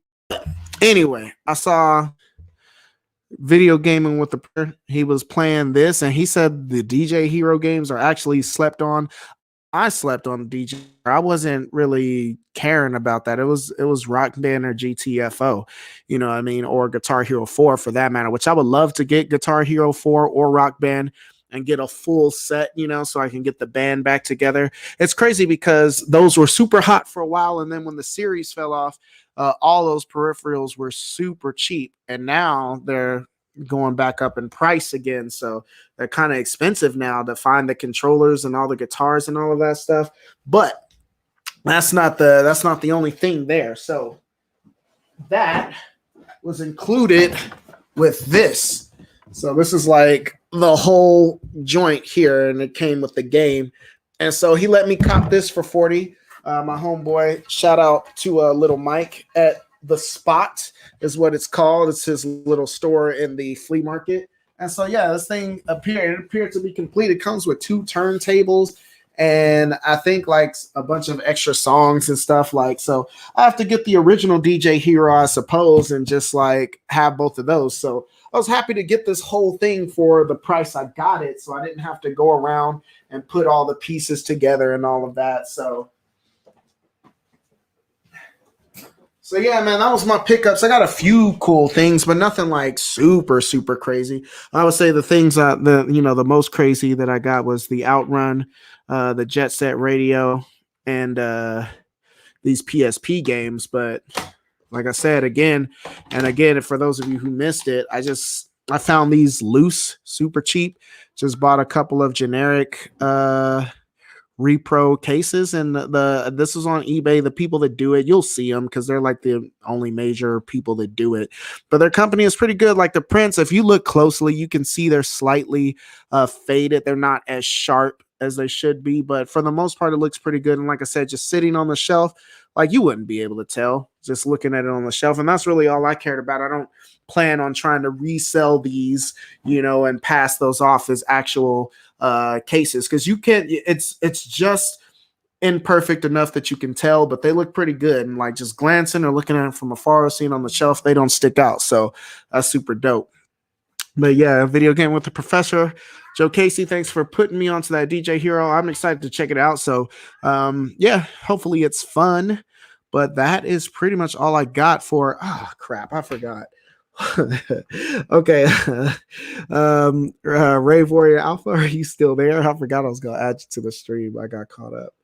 That was my bad. And I saw you asked me a couple of times. I'm like, yeah, I'll get them in a second. So my bad. But I'm ready to do that now. If you still alive and here, I apologize.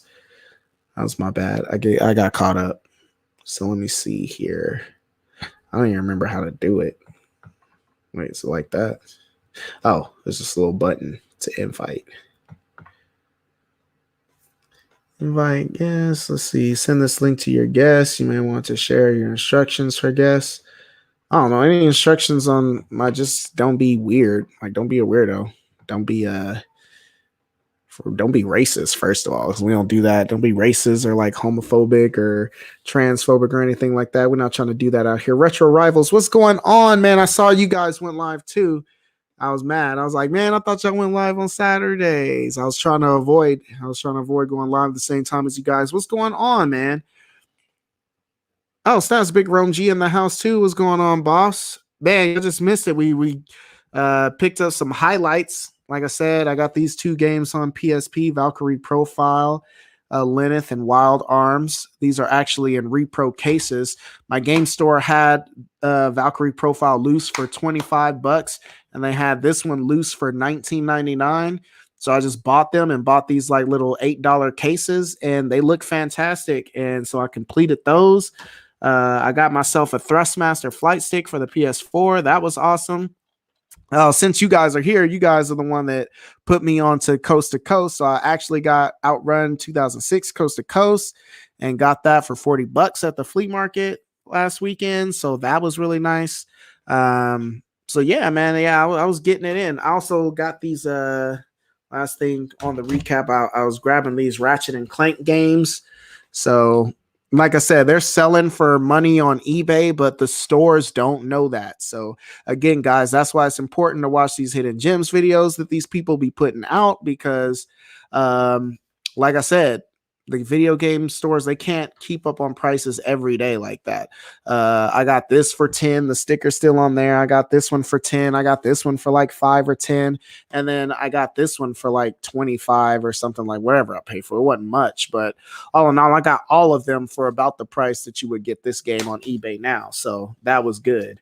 And of course, I already have the Ratchet and Clank trilogy. So there's only a couple of more that I need on PlayStation 3, and then I'll have all the Ratchet and Clank games. Sadly, I don't have any of the Spider-Man games on PS3. I've had all of them. I've owned all of them at one point or another, except for the Edge of Time. I never owned Spider-Man Edge of Time, but the one where you travel in the different time periods or Web of Shadows, like all of those are super expensive now.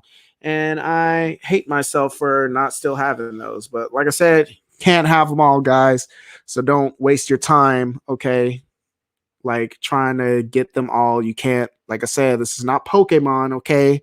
This video game collecting. There's too many damn games out there to be worried about getting everyone that's going to get expensive or everyone that's already expensive. I know we all like to flex a little bit and be like, oh, yeah, look at my super rare, whatchamacallit. But I said, man, don't sit there and bankrupt yourself. Make sure you don't Shatter Dimension. Yes, that's the one I was thinking about. Shatter Dimensions.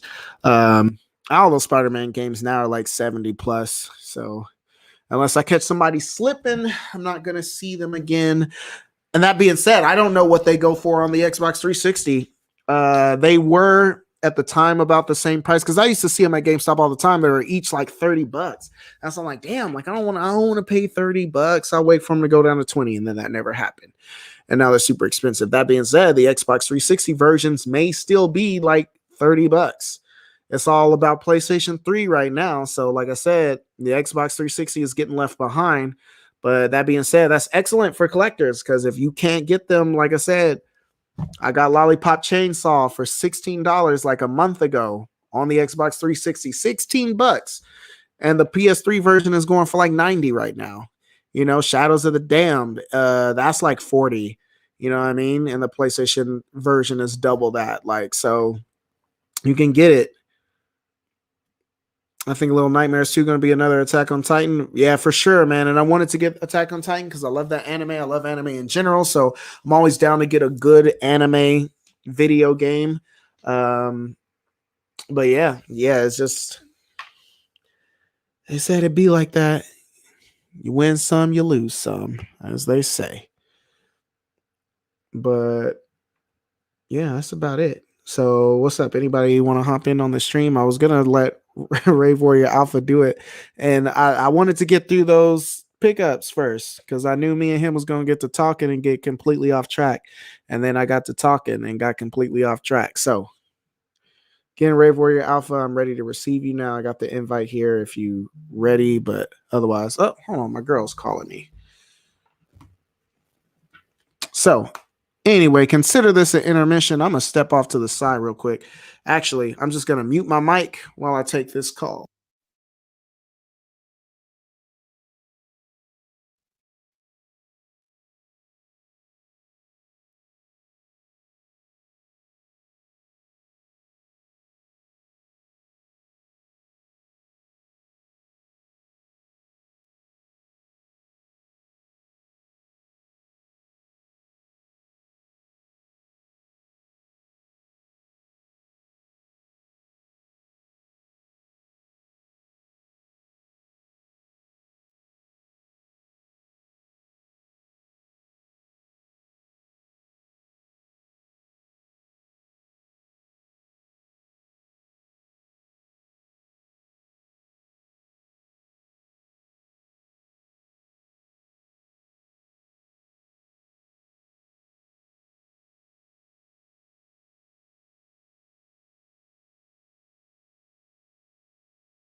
Sorry about that, guys. So we're just figuring out dinner plans. It's 9 o'clock. I'm hungry out here. Why are there invites to the stream? So why are there invites to the stream? Oh, my friend Rave Warrior Alpha, he wanted to hop in on the stream. I usually don't do that when I stream, like invite people like impromptu.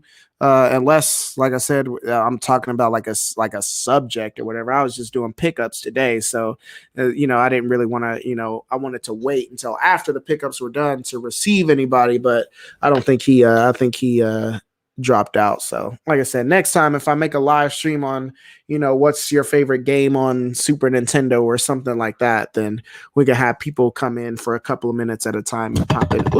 And pop in and out. Like I said, I'm not adverse to the idea, but since I was just doing a pickups video today, I wanted to wait until said pickups were done before I did that. So I would, but I just got done doing a live stream. Yeah, I felt that. Like I said, I saw you guys on. I was like, damn it. I was trying to do it on a day where you guys weren't streaming. So Big Ron G said the kids in the background. I feel that daddy duties out here.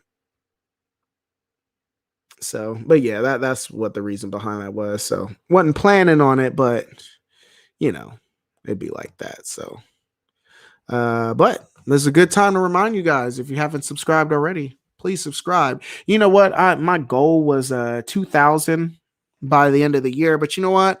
2,000 by the end of the summer. That's right. So by September 1st, I want to have 2,000 subscribers by September 1st. I got to get my butt in gear. Like I said, the last few weeks, the content's been kind of scarce because I've been doing all the end of the school year duties that I have and stuff like that. But now that we're in the summertime, I got, more free time. So, excuse me. So now that I got more free time, I'm definitely going to be doing a lot more content if I can. I'm trying not to burn myself out. But that being said, what do you guys want to see? I got some more PlayStation 3 stuff coming up. We definitely need to talk about some more PlayStation 3 games that are still really cheap right now. So I already got that list coming up. I got another Hidden Gems list coming up. We still got to talk about some OG Xbox stuff coming up. And I also want to talk to you about some 360 games that are rising in price soon. There's some more camera stuff I want to do. So guys, for those of you who are newer to the channel, if you see me talk about randomly some camera stuff again, that's just my thing. Like, I'm passionate about photography and videography, and I'm passionate about video games. So I would love to split these two channels at some point, but as of right now, because I got 2 jobs, and then I had 3 jobs, but I was a newborn photographer at a local hospital, but we haven't been let back in since COVID, and so I just kind of forgot all about that. But so because I do so much work outside of YouTube, I don't really have the time to manage 2 channels and put out content consistently on both. I might could in the summertime, but not, consistently. So yeah, so definitely do that. If subscribe if you haven't done so already. Be glad to have you as I march on. I think I'm at 1501 right now, so I need 499 subscribers by September 1st. So yeah, tell your friends. Please share my content and all of that good stuff. And definitely hit the like button. Likes definitely help the YouTube algorithm, so it'll show it to more strangers. Because that's one of those things, I feel like I'm at the point right now where my content is pretty good for the most part. I think for the most part, if more people saw my content, more people subscribe, but it's just about breaking through and getting it out there. So if you don't comment, I always at least try to like. I always try to like every video I see from all of my creator friends and all of that. Even if I don't put anything in the comments, I like to comment as much as possible too, just to let them know that I'm there, And that also helps me personally. I always try to respond to everyone that comments. So I'm not so big that I ignore people. Gary, you did a live stream yesterday. I saw that. And I was in the car also when I saw that too. You were playing some Sonic. So I was watching for a while. I was lurking, but I couldn't really interact because I was driving. And I'm like, oh, okay. He going old school, back with the live streams, man. And that is the problem, getting noticed. Yeah, because Retro Rivals, I'm sure you guys know who Retro Rivals are. If you don't, fantastic channel. Mundane Designs is a recent subscriber. I didn't know he was a YouTuber. I just kind of clicked his icon one day and saw that he had a YouTube channel. And I'm like, oh, okay, he's got some really cool stuff. Definitely especially the more retro stuff, he had a video he dropped the other day on controllers in his collection. So he was doing stuff like the CDI and the Commodore and all of that stuff. And so really cool stuff. And it's just if more people saw his channel, then people would definitely subscribe if they saw it, if he got out to his market. You know what I mean? Me, a lot of that stuff is before my time, but I still like to look at it from a technological standpoint, just to see where we've come and what innovations that they had then, things that I think are new innovations now. And I find out that other companies have been doing it since the late 80s, early 90s, and I didn't even know, type of thing. So yeah, it's just, man, if people see it, they'll check it out. So that's all. It's just about getting noticed. And like I said, once it gets to a point where I can do this more full time and like maybe quit like my part-time job or something like that, then maybe I could split it so I could have all my camera stuff on one channel and then all my retro video game stuff on another. Like I said, I know that I'm doing the damage to myself if I stop making camera videos and just made because like for instance, I was looking at my analytics, my videos have been doing really well recently. I put out that video the other day on cameras on shooting in 720p, and that video bombed as far as views goes, which is fine with me. Again, I put out the video because I wanted to make it.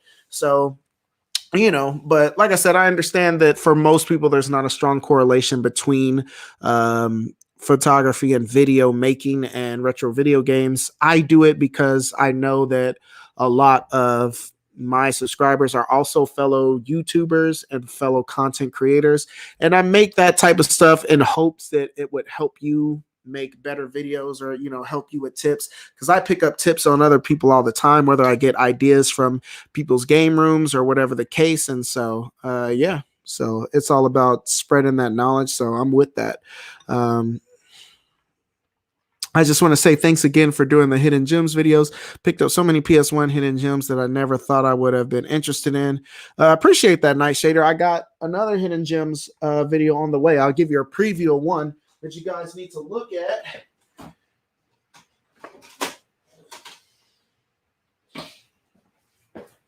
So this one here, if you guys haven't heard of Destrega, definitely look for this game. I didn't know anything about this. I think Radical Reggie talked about this years and years ago, and finally saw it and played it. And this game is fantastic. It's kind of like a free roaming 3D fighting game, kind of in the same vein of like Battle Arena Toshinden or Tobal number 1.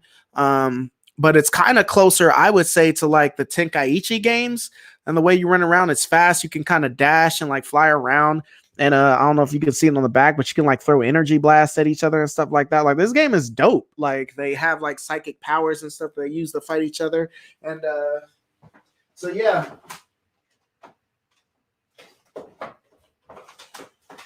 Definitely got to talk about that. I have a second copy of that game too, so I might give this away for like a giveaway on the channel or something. I would like to find a manual for it and complete it.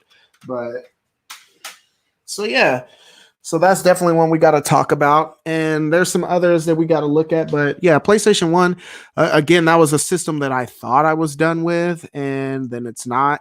Then I'm not. I find games, and like I said, a lot of those games, like you'd be surprised at how many games still hold up from the 5th generation, which was the PlayStation, Saturn, and N64. So yeah, I'm all about that.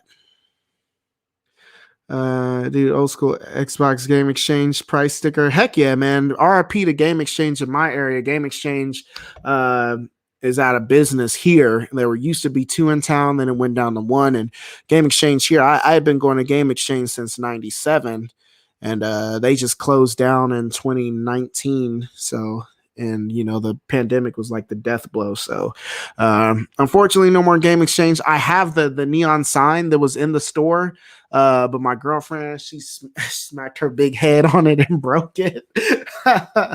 So I would love to replace. There's a guy here in town that restores and repairs neon signs. So I'm gonna take it into him and fix the Game Exchange sign, because the gaming community would be mad at me to see what state that Game Exchange sign is in once it got into my pair. And really, I just didn't get a chance to hang it up fast enough, because that's what I wanted to do, hang it up and get it somewhere safe. But I had it sitting here on the couch, and she knocked her head into it and broke it. And so, yeah.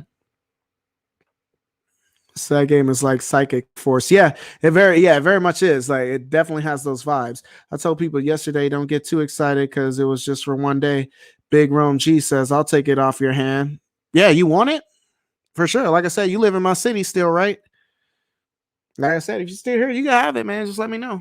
And I said, I don't care. I was going to complete it and like try to sell it or whatever. I don't know what it's going for these days. But like I said, if you want it, you can have it.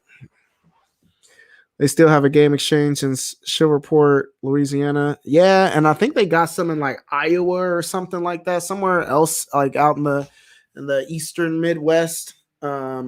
But yeah, like I said, it's all gone here, unfortunately, and that's no bueno. Because like I said, they had some good stuff too. Okay, thanks. Yeah, yeah, man. Just let me know. I said you can come by and grab it whenever. But yeah.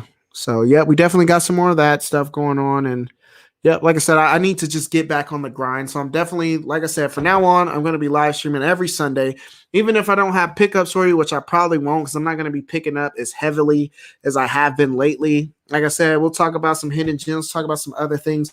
Also, these World War II hidden gems, wherever I put them, I definitely want to do a quick little video on that because, like I said, today is the anniversary of the Normandy invasion in World War II. And here, like I said, there's a bunch of games with World War II themes that actually are pretty good and I think deserve some love. The Blazing Angel games on the PS2, I really love those games. I wish those worked with the flight stick. That would be awesome. And maybe they do. I don't know. I have to try, but like I said, still the 6-axis controls actually for those games work phenomenally, and that's how I play them. Just using the 6-axis on the controller and moving the DualShock 3 around like that to steer, and it works fantastic. It's super responsive, and yeah, I was getting it in like that, and I'll do the cockpit view, so I'm kind of like first person view mode, and so those games are really good. Turning Point, Follow Liberty. This game is cool. This takes place in an alternate universe where Hitler wins World War II because the United States, I don't believe, gets involved. We stay out of it. And because we stay out of it, I think that plus Winston Churchill. So Winston Churchill, who was the leader of Great Britain in World War II and whose country they were the only country that held on long enough until America joined the war. Hitler had conquered the Netherlands and Denmark and France, and he had conquered everybody else except Britain. They were the only holdouts, and it was much due to Churchill's leadership. But it's crazy because I think it was in 1933 he got in a car accident and almost died. So that takes place in a world where he does die during that conflict. So he's not the leader during World War II. And that coupled with the fact that the United States doesn't enter World War II, Hitler wins.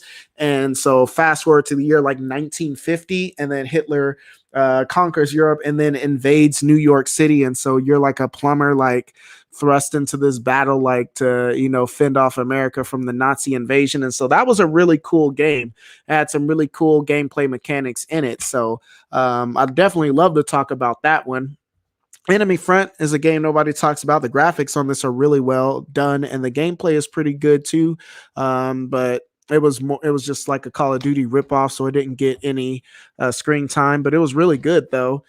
Hour of Victory, not so much. This game is okay. It's kind of meh. It has some pretty cool like stealth gameplay in it though. That's really keeping me interested. But like I said, the gameplay is okay, but it's not as good as Enemy Front, in my opinion. Velvet Assassin, we talked about years and years ago, and this is based on a real life person who was a resistance member during World War II, and she was an assassin and intelligence gatherer and saboteur and things like that. So you play through her memories, and of course the Brothers in Arms games are fantastic. Hidden gems in themselves. The first two games came out on the PS2 and the original Xbox, and this one came out on PS3 and and the 360, of course. And I think those are the last games in the series. But all those games are fantastic, squad-based, style, first-person shooters. And so, yeah, it's good stuff. One game I highly recommend that's a hidden gem is The Punisher. Oh yeah, I'm all about The Punisher. I got it for the OG Xbox. Love The Punisher. That's a great superhero game or anti-hero, whatever you want to call it. But that is a game that's super overlooked that nobody talks about. Like when it talks about us, like if you know, but the masses don't really know about The Punisher. Hey Milo, what's going on, buddy? Come here. Come here. Here's my other cat. Milo, what's going on, guy? How you doing?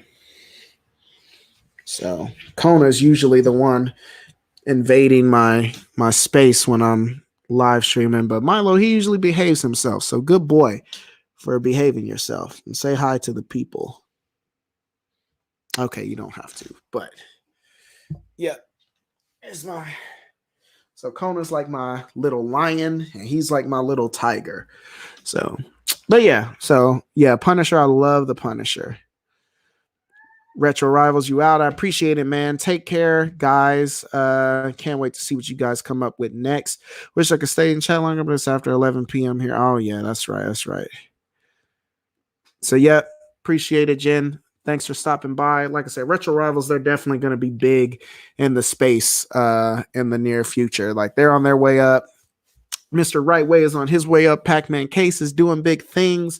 So, like I said, I'm in good company, okay, for trying to do this YouTube thing. So I'm gonna keep at it. Let's see. Over the weekend, I took my sons to the video games museum in Texas. No, I have not been. I heard about it. And I talked to them. I wanted to go last year, but we were kind of on a tight schedule. And we were down by the Gulf, like on the beach and stuff. But I wanted to do that. What's my ultimate goal with my channel? Eventually, I would like to do this full time. Like, I'm huge into like content creating and things like that, and like I just would like to, like, even now, working at a school and working in the, in education, fantastic job. I love my kids that I work with, but again, it's just like a lot of like politics that comes along with it, a lot of drama, especially this year where we were, teaching remote and stuff. There's a lot of teachers throwing each other under the bus. And like where I work, I work, in an inner city school. What are you doing? Or kids, who grew up like me and taught by a lot of teachers who did not grow up like them. And so there's a disconnect, like, as far as like, how to communicate with each other. And there's, things that teachers and students need to learn about each other with communicating, and it's tough, man, like being put in the middle of that. And I get a lot of hate because like they said, I'm really cool with the quote unquote bad kids, and that's just because teachers don't know how to talk to their kids, like, in a lot of respects. And it's sad because there's a lot of teachers there that bust their hump and do a really good job, but some of them just need better communication skills. And I don't know, I get a lot of flack because I have them or whatever the case. Like, I don't know, but like I said, it's not, I don't know. Definitely want to, be my own boss and make my own hours and things like that. That being said, YouTube is still tough work. It's not like this is easy.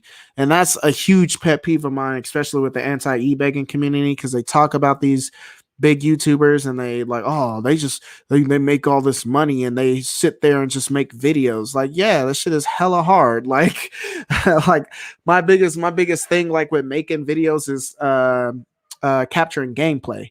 Like, so like capturing gameplay is a pain in the butt. Like, I hate capturing gameplay. Sometimes I'll just record the trailer and just play the trailer over, like, my review of the game, just because I don't want to go through the hassle of like playing the game through multiple stages, so I can get gameplay footage of different stages just to keep the gameplay footage interesting, during the stream. Like, that's the most time consuming thing about making these videos, even more time consuming than editing. Like, I could edit, average time it takes me to edit a video is probably about 4 hours, probably, like, I would say total 5 hours. And that's including like the time it takes to upload, and then when I get it to YouTube, doing all my doing my thumbnail and doing like all the the stuff I got to do, like my tags and all of that stuff. So yeah, like YouTube, like I spend like 40 hours a week doing YouTube, if not more. So I would love to do it, to the point where I can do it as a job. And like I said, anything you're passionate about, I think everybody should be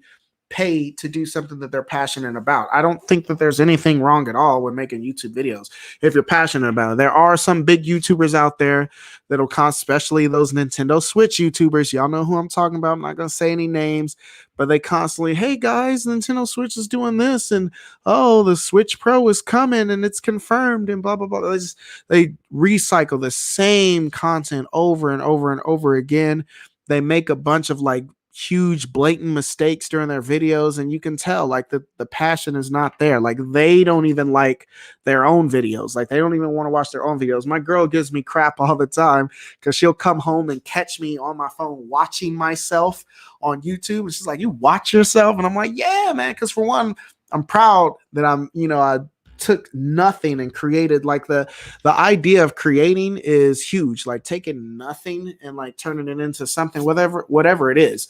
So That's why, there's a hashtag no small creator, because a small creator in itself is an oxymoron. You can't create something small, because the act of creation, in my opinion, is a huge deal. So, yeah. So with that, it's just, uh, I hate like these anti-e-beggars who get on and make, like try to call out YouTubers for making money. I understand that some people are kind of sleazy in the way they do it, but that's literally like a hand. I can name on one or two hands that out of all the gaming YouTubers, which ones are sleazy. Most of them, man, are out there just making good content day after day, holding it down. And it's just like they get a bunch of flack for nothing. But another company that took there, Xseed. Yeah. So yeah, you want to talk about those Atlas like companies, Xseed, NIS America, Compile Heart, Idea Factory.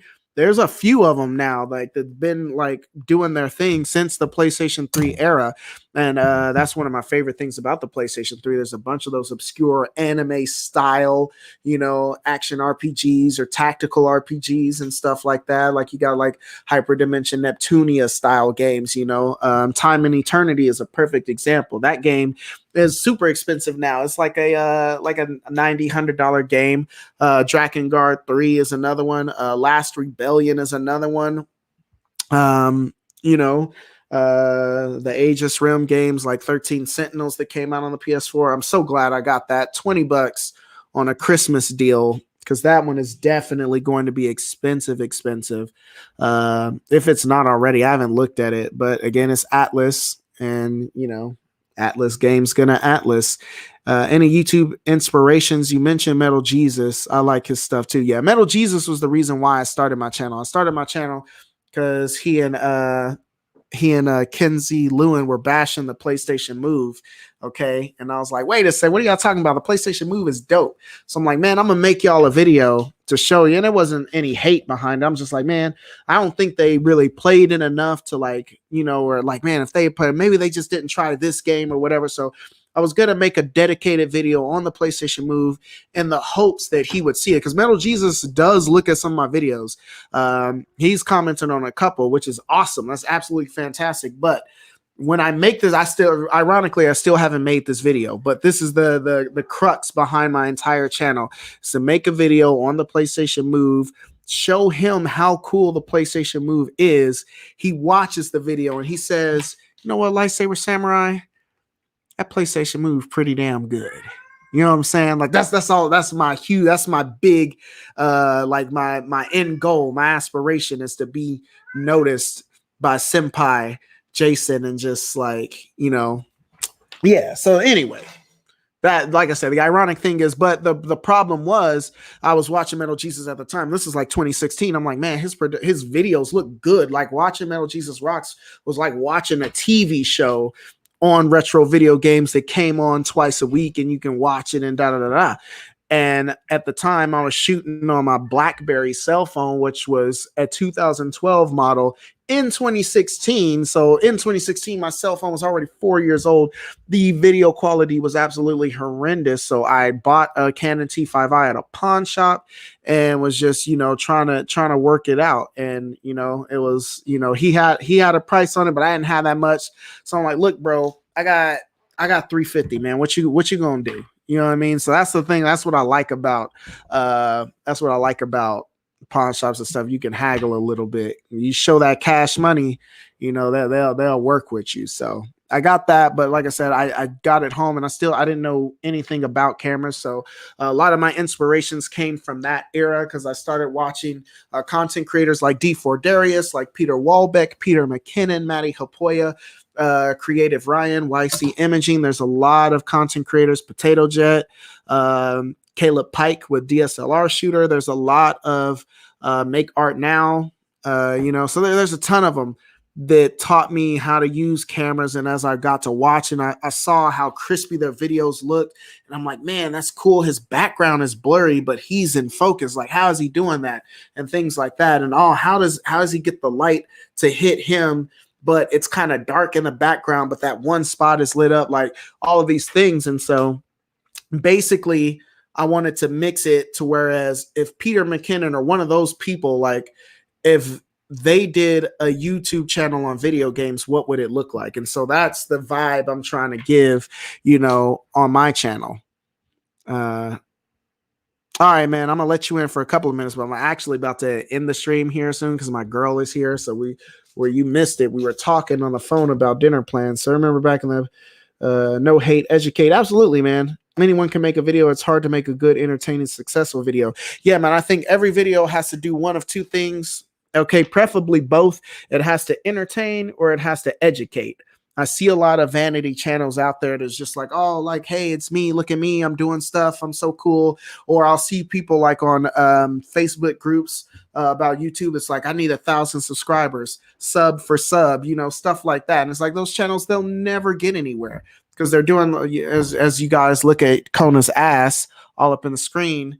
Okay, those channels will never go anywhere because they're in it for all the wrong reasons. You know what I mean? Like if making a video isn't fun to you, if you're not passionate about it, then you're not going to keep going when you spend, 2.5 days on making a video and you put it out and 4 people watch it. You know what I mean? You're not going to stick with it when it takes you 5 years to get your first 1,000 like it took me. Part of that was my fault because I wasn't consistent. It wasn't until 2020 that I actually said, you know what, this is the year where I'm going to make it happen. Because at the beginning of 2020, I was at like 300 subscribers. You know what I mean? And so I got to 1,000 on my birthday. I hit 1,000 on my birthday in 2020, which was December 10th. And, we've gotten 500 subscribers since then. In 6 months, like I said, it took me a year to get 52 subscribers once. And now I can get 500 in 6 months. So that's a lot of growth. But like I said, if you're just in it, I need 1,000 subscribers just cause, what I'm saying? Just look at me just cause like when people don't look at you, you're not going to stay. You know what I mean? That they, when it comes to monetization, they set those rules where you got to have 400 watch time hours and 1,000 subscribers. It sucked, but that actually helped a lot of people at that time because a lot of those vanity channels, they dropped out and you heard all of them complaining, oh, YouTube is over. It's over, blah, blah, blah, blah, blah. And that's because, that's a brittle spirit. Like they weren't ready to do what it took, to get to the next level. And like I said, for some of us, that's not everybody's aspirations. Some people say, hey, I just want to make cool stuff. And you can totally do that. I just want to make a video. I already got a successful career outside of YouTube where I do this, this, and this. I just do this for fun. And that's totally fine. But for me, like I said, I'm really passionate about video games. And I'm really passionate about photo and video. So I would like to get paid to do those things. Like I said, people who are professional basketball players, you can't be a professional basketball player unless you eat, sleep, and drink basketball. And even then, not everybody makes it. You know what I mean? Like the odds are super slim. So if a basketball player can make a successful living and take care of their family doing what they love, that's absolutely awesome. So I'm all about that. What up, man? Just popping in. I'll be back later if you're still on. I appreciate it, Andre. Okay, let's send this invite real quick. Let's see. My best video is how to put a PS3 slim DVD drive back into the system the right way. Absolutely. And like I said, that's educating. That's a searchable topic, right? Like my dryer broke down the other day. So I'm like, man, what's wrong with my dryer? I looked up videos yesterday how to fix a dryer. My dryer will heat up, but it won't spin. So my dryer won't spin. What's up with that? I just typed that in the search. And if you put that in your tags, for instance, the content creators who did that, their videos came up first when I did that search and I watched them and I got educated. I'm like, oh, okay, I got to watch this a couple of times. I ordered the part that I needed. It comes tomorrow. So I'm going to go back again and give that video another view tomorrow. And I'll watch it probably 2 or 3 times as I'm doing, the fix on it. And hopefully it works. And, that's how it is. Like, but yeah, like I did a video. My most successful video is the T5i. It's the camera I started with. The T5i in 2020. Like, how is it? Is it still a good camera? What's it like? A lot of people who start out on that camera, or they start out on the T3i or something very similar. So when they look like me, when I bought my T5i, I said, well, camera settings for Canon T5i or something like that. And then I started looking at other videos, best camera settings for video, best camera settings for YouTube. And I started educating myself. And that's how I got down the rabbit hole of subscribing to all these photo film channels, because I was trying to solve a problem and their videos solved the problem and answered a question for me. So that's the education part. Of course, if you're entertaining when you do that, if you got a cool looking background and you're really good with the editing, you got some cool cutaways and things like that, that's the entertainment part. And that's cool because even entertainment solves a problem, right? It solves boredom, you know what I mean? Or, you know, if I'm sitting here, I was just watching on the news the other day, like, oh, another unarmed black man is killed by a cop for jogging in this neighborhood. Like, that's some heavy stuff. Like, man, like that stuff is hard to watch. So if I turn on some YouTube and I want to see Potato Jet be silly with his cameras and be entertained and be taken out of that for a couple of minutes, that also serves its purpose. So I think a good YouTube video either entertains or educates. If you can do both, that's fantastic. Me, I usually just on the education side, I don't think I'm that entertaining. Sometimes I can be, but for the most part, not quite. So let's see. Just don't be like me and stream Agony on YouTube because I got a strike. Oh, they struck you for that? I thought about that because I was going to do that too. I picked up Agony on your recommendation. I was going to stream it on the Xbox One. Man, I thought about that, bro. But then I was like, man, what if they strike me? Because there was a lot of controversy surrounding that game. That sucks, man. That sucks. And there's an unrated version that's on PC only, and that is wild. Like you pick up babies and like you eat them and stuff like that. Like you in hell eating unbaptized babies. Like that's out of control. Yeah, so you've been grinding since 2016. Me too. I started my video July 7th, 2016. So I'm actually literally a month away from my 6-year anniversary. But like I said, I didn't really take it serious until last year. I made videos and, you know, whatever. Let's see. I like to get paid to do it one day, but I don't know. Everyone makes it, so I don't know. And not everyone makes it. Look, man, as far as YouTube goes, the only way you fail is if you stop. That's it. Like, you know, people talk about Metal Jesus Rocks and, oh, it must be nice and blah, blah, blah, blah, blah. But Metal Jesus Rocks has been on YouTube since like 2011, 2010, something like that.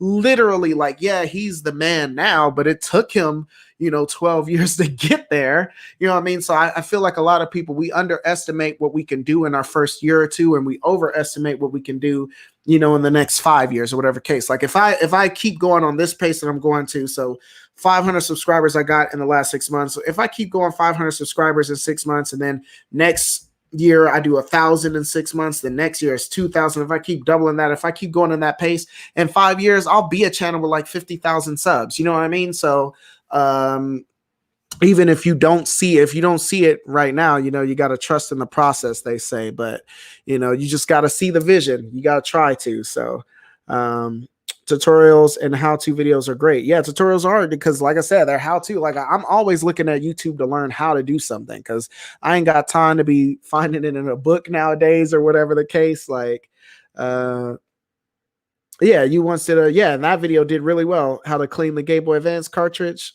Yeah, I remember that one. I think my most successful right now is a tutorial for Rogue Company. Yeah, man, like I said, it's all about the education. Like, and people, you know, people will be grateful, like, oh man, his trick worked, like I appreciate that, like, and they'll, you know, you built that trust between you and your audience member. And like I said, they might not subscribe the first time, but that they'll definitely look for you the next time your video pops up. They'll definitely click it. And if you can do it twice, like if you can entertain or educate them twice around, they might be, man, let me go ahead and subscribe to them because I didn't sub last time. They're pretty solid. They got pretty solid stuff. Or they might go, well, that was a good video. What else they got? And they'll go to your channel and look at your other stuff. Like your other stuff, they'll hit you with the subscription. So like I said, it's crazy looking at my analytics. For any given video, only about 1/4 of you guys watch my videos. Like usually the other 75% of the people that watch my videos are people who aren't even subscribed to me. And that's crazy. So it's about making that first impression. So you got to make every video with making the good first impression in mind. So, all right, we're going to give it like a few more minutes and then I got to roll out. So let me, Alpha, let me put you in here. Copied. All right. How do I do this? Do I just send this joint on Messenger? Is that what's going on? I just send this on.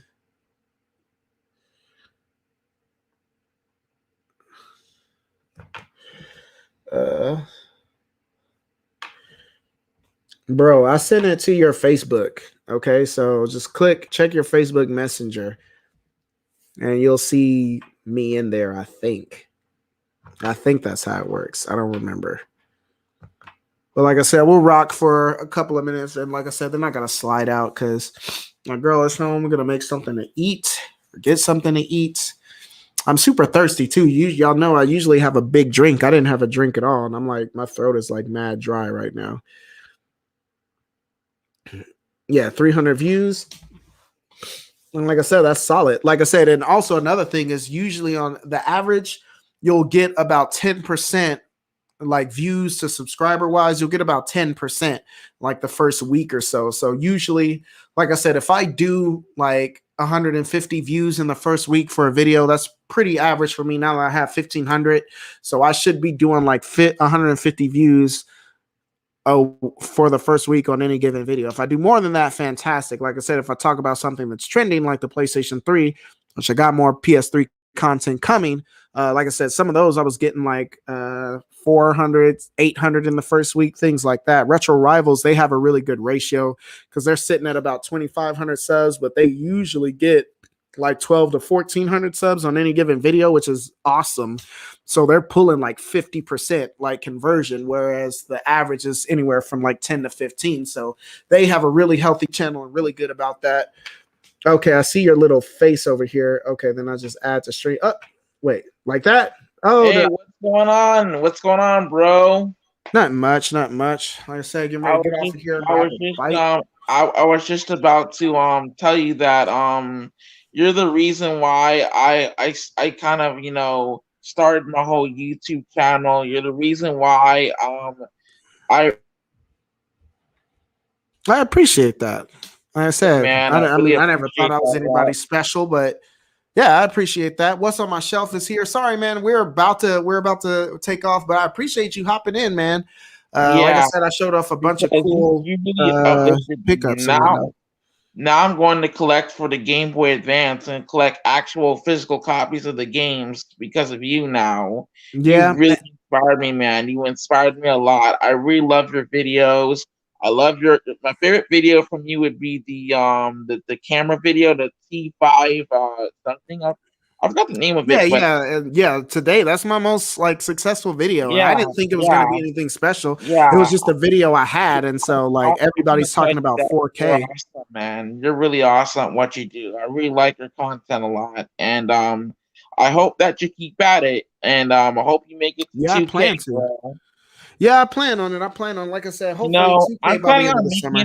I plan on making it to 200 subscribers and whatnot, and Yeah, because what are you now? Like 170, 160, somewhere in there? yeah, I'm You're around close. 150. I'm close to 200. So yeah, I was trying to live stream Kingdom Sorry, my Hearts cat earlier, is but messing with my foot. I was on like the boss. We had to fight that black devil thingy. He like in Oh, the yeah, yeah, yeah. volcano.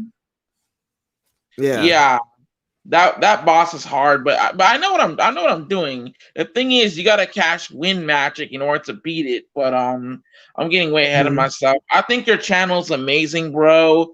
Keep up the awesome work, man. Really love your videos. I really I hope appreciate it. that you make it to 2K. God bless you, bro. And I want to tell you that your videos inspire me. They really do I inspire appreciate me a that. lot. I do want to give you guys a sneak peek. This is a video that I've been meaning to do for a long time. Let me grab it here because you just made me think about it again because it's related to Game Boy Advance. Oh yeah, I forgot my GBA. Actually, let me get that. Oh, here it is. Oh, good So old that, and then GBA. I just see Modane Designs was talking about a comparison. So we got to compare these two guys. So on one hand, we got the GameCube with the Game Boy Advance player. Okay. Got my And Game then Boy on this Advance right side, here. I got my crusty Retron 5, but it actually plays Game Boy games really well. So I want to Yeah, put these no. head to head. I'm not much of a technical guy, but I like to see which console Hmm. plays Game Boy games better. I I love like playing on my I SP. That's my weapon of choice. lightsaber. Lightsaber. Mhm. I kind of feel nostalgic for the GameCube because the GameCube, I'm gonna be honest with you, man. I have a confession to make. What's that? I didn't own a PS2 until much later, but See a the big first Rome. console Appreciate I you got stopping from, by. from my grandma was a GameCube, and the first game I got was called, believe it or not, Beautiful Joe. You ever Oh heard yeah, of Beautiful Beautiful Joe was Joe? awesome. Yeah, I got that game. That was my first GameCube game, and then I got Luigi's Mansion. I got Super Smash Brothers Melee. I got Super Mario Sunshine. I got how you say Smash. I got Animal Crossing. I got games like Star Fox and Mm-hmm. what's that one game? F-Zero. Like I got all the popular titles. So my sister Right, right. was the one that had the PS2. I had the GameCube, and I was trying to go back and invest in the GameCube and the Game Boy Player, and like I was planning on doing a whole big unboxing video where I provide value and whatnot and show off the GameCube and what it can do, and what functions it does, and I'm gonna show off the For Game Boy sure. Player too and the boot up disc because. Let's just say, without the boot up disc, you're screwed, man. You can't Oh play yeah, any. yeah. You definitely need this guy right here. So Yeah, the boot up disc. Yeah, I've been. Don't get me wrong. I love the Retron 5. The Retron 5 is my go-to console, but I'm more nostalgic for the GameCube. yeah, like I said, I And suspect on that top of that, the the GameCube GameCube is going had to win, but we'll see. yeah, the GameCube also had one of my favorite games, which was Sonic Adventure. You know, Sonic Adventure 1 and 2 via Sonic Adventure DX and Sonic Adventure 2 Battle. And then we got Sonic Heroes, and then Shadow the Hedgehog, which in my opinion was a terrible Sonic game. I did not like Shadow the Hedgehog at all because in the game you play as Shadow and he wields Uh-huh. guns and stuff, and the thing is you have to go through the same story over and over again to get to the true ending where you fight Black Doom. I see. Yeah, I never played. I've never played the Shadow the Hedgehog games. I don't play Sonic games that That was much in awful. general. That was awful. But yeah, And '06 was awful too. And the Sonic Genesis game on Game Boy was terrible. My favorite mm, Sonic games would be the Genesis trilogy and Sonic Adventure, and that's it.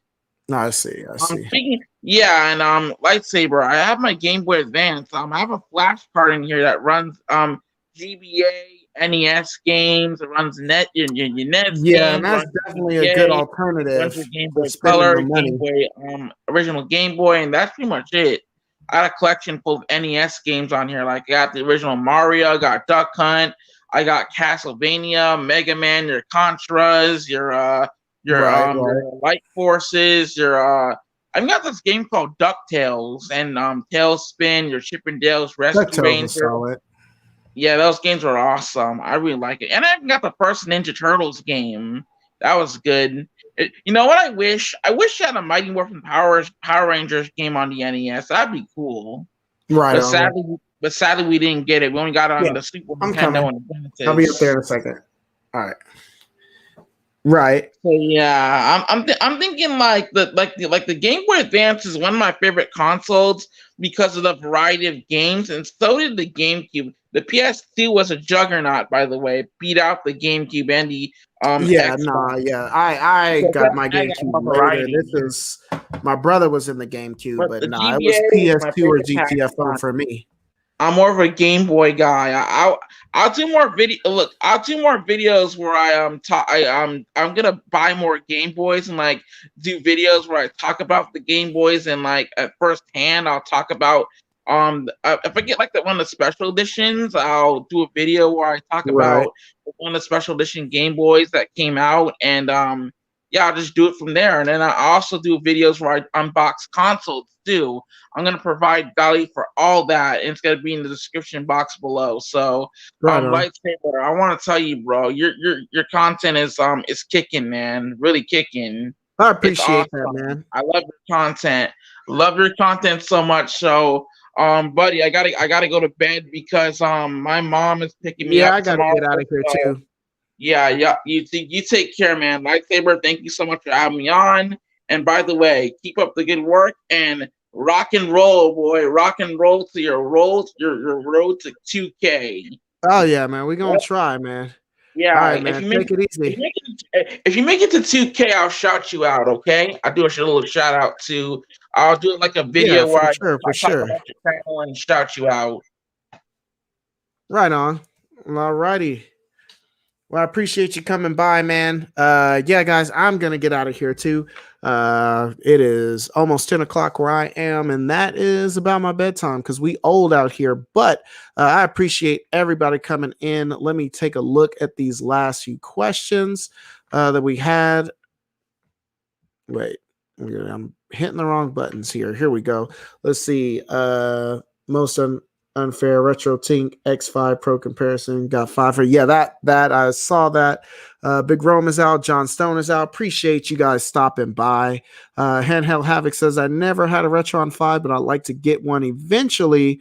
I use the GameCube GPA, and like I said, I like the GameCube too, but the thing was, finding those component cables, those proprietary component cables. Hyperkin, I think it's Hyperkin. They got these new devices now.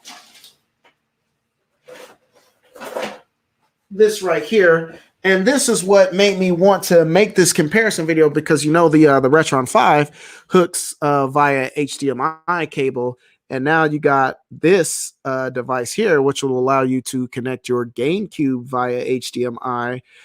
So yeah, with this, Hyperkin is a pretty solid company. So I think that this will be worth the $30, but I'm definitely not going to spend $200 to $300 for those proprietary component cables. So that'll let me broadcast 16:9 or 4:3 and 720 on the GameCube, whereas the component cables only let you do 480. So that will be more on par with the resolution that the Retron 5 can do. And so that's what I'm going to be using for the comparison. It'll also be a test to see how this Hyperkin device does too, because I got one for this, for the Dreamcast, and for the TurboGrafx 16, I think. So we'll definitely check all those out. Hands out. Have a good night. Awesome stream. I appreciate you stopping by. Like I said, we're going to be doing this every Sunday night, so free to hop in. And if I'm not, y'all hit me up in the comments on the video. Be like, hey man, where you at? Get on the live stream. So, what's on my shelf? I'll see you, man. He says I like the feel of that GB. Yeah, for sure. For the Game Boy player, the best. Let's see all the Game Boys. Yep. I'll look into getting the HDMI for the GameCube. Haha, thanks. Yeah, like I said, most game stores, like I got this one from Vintage Stock, I think. So if you got a Vintage Stock in your area, they should definitely have this. $30.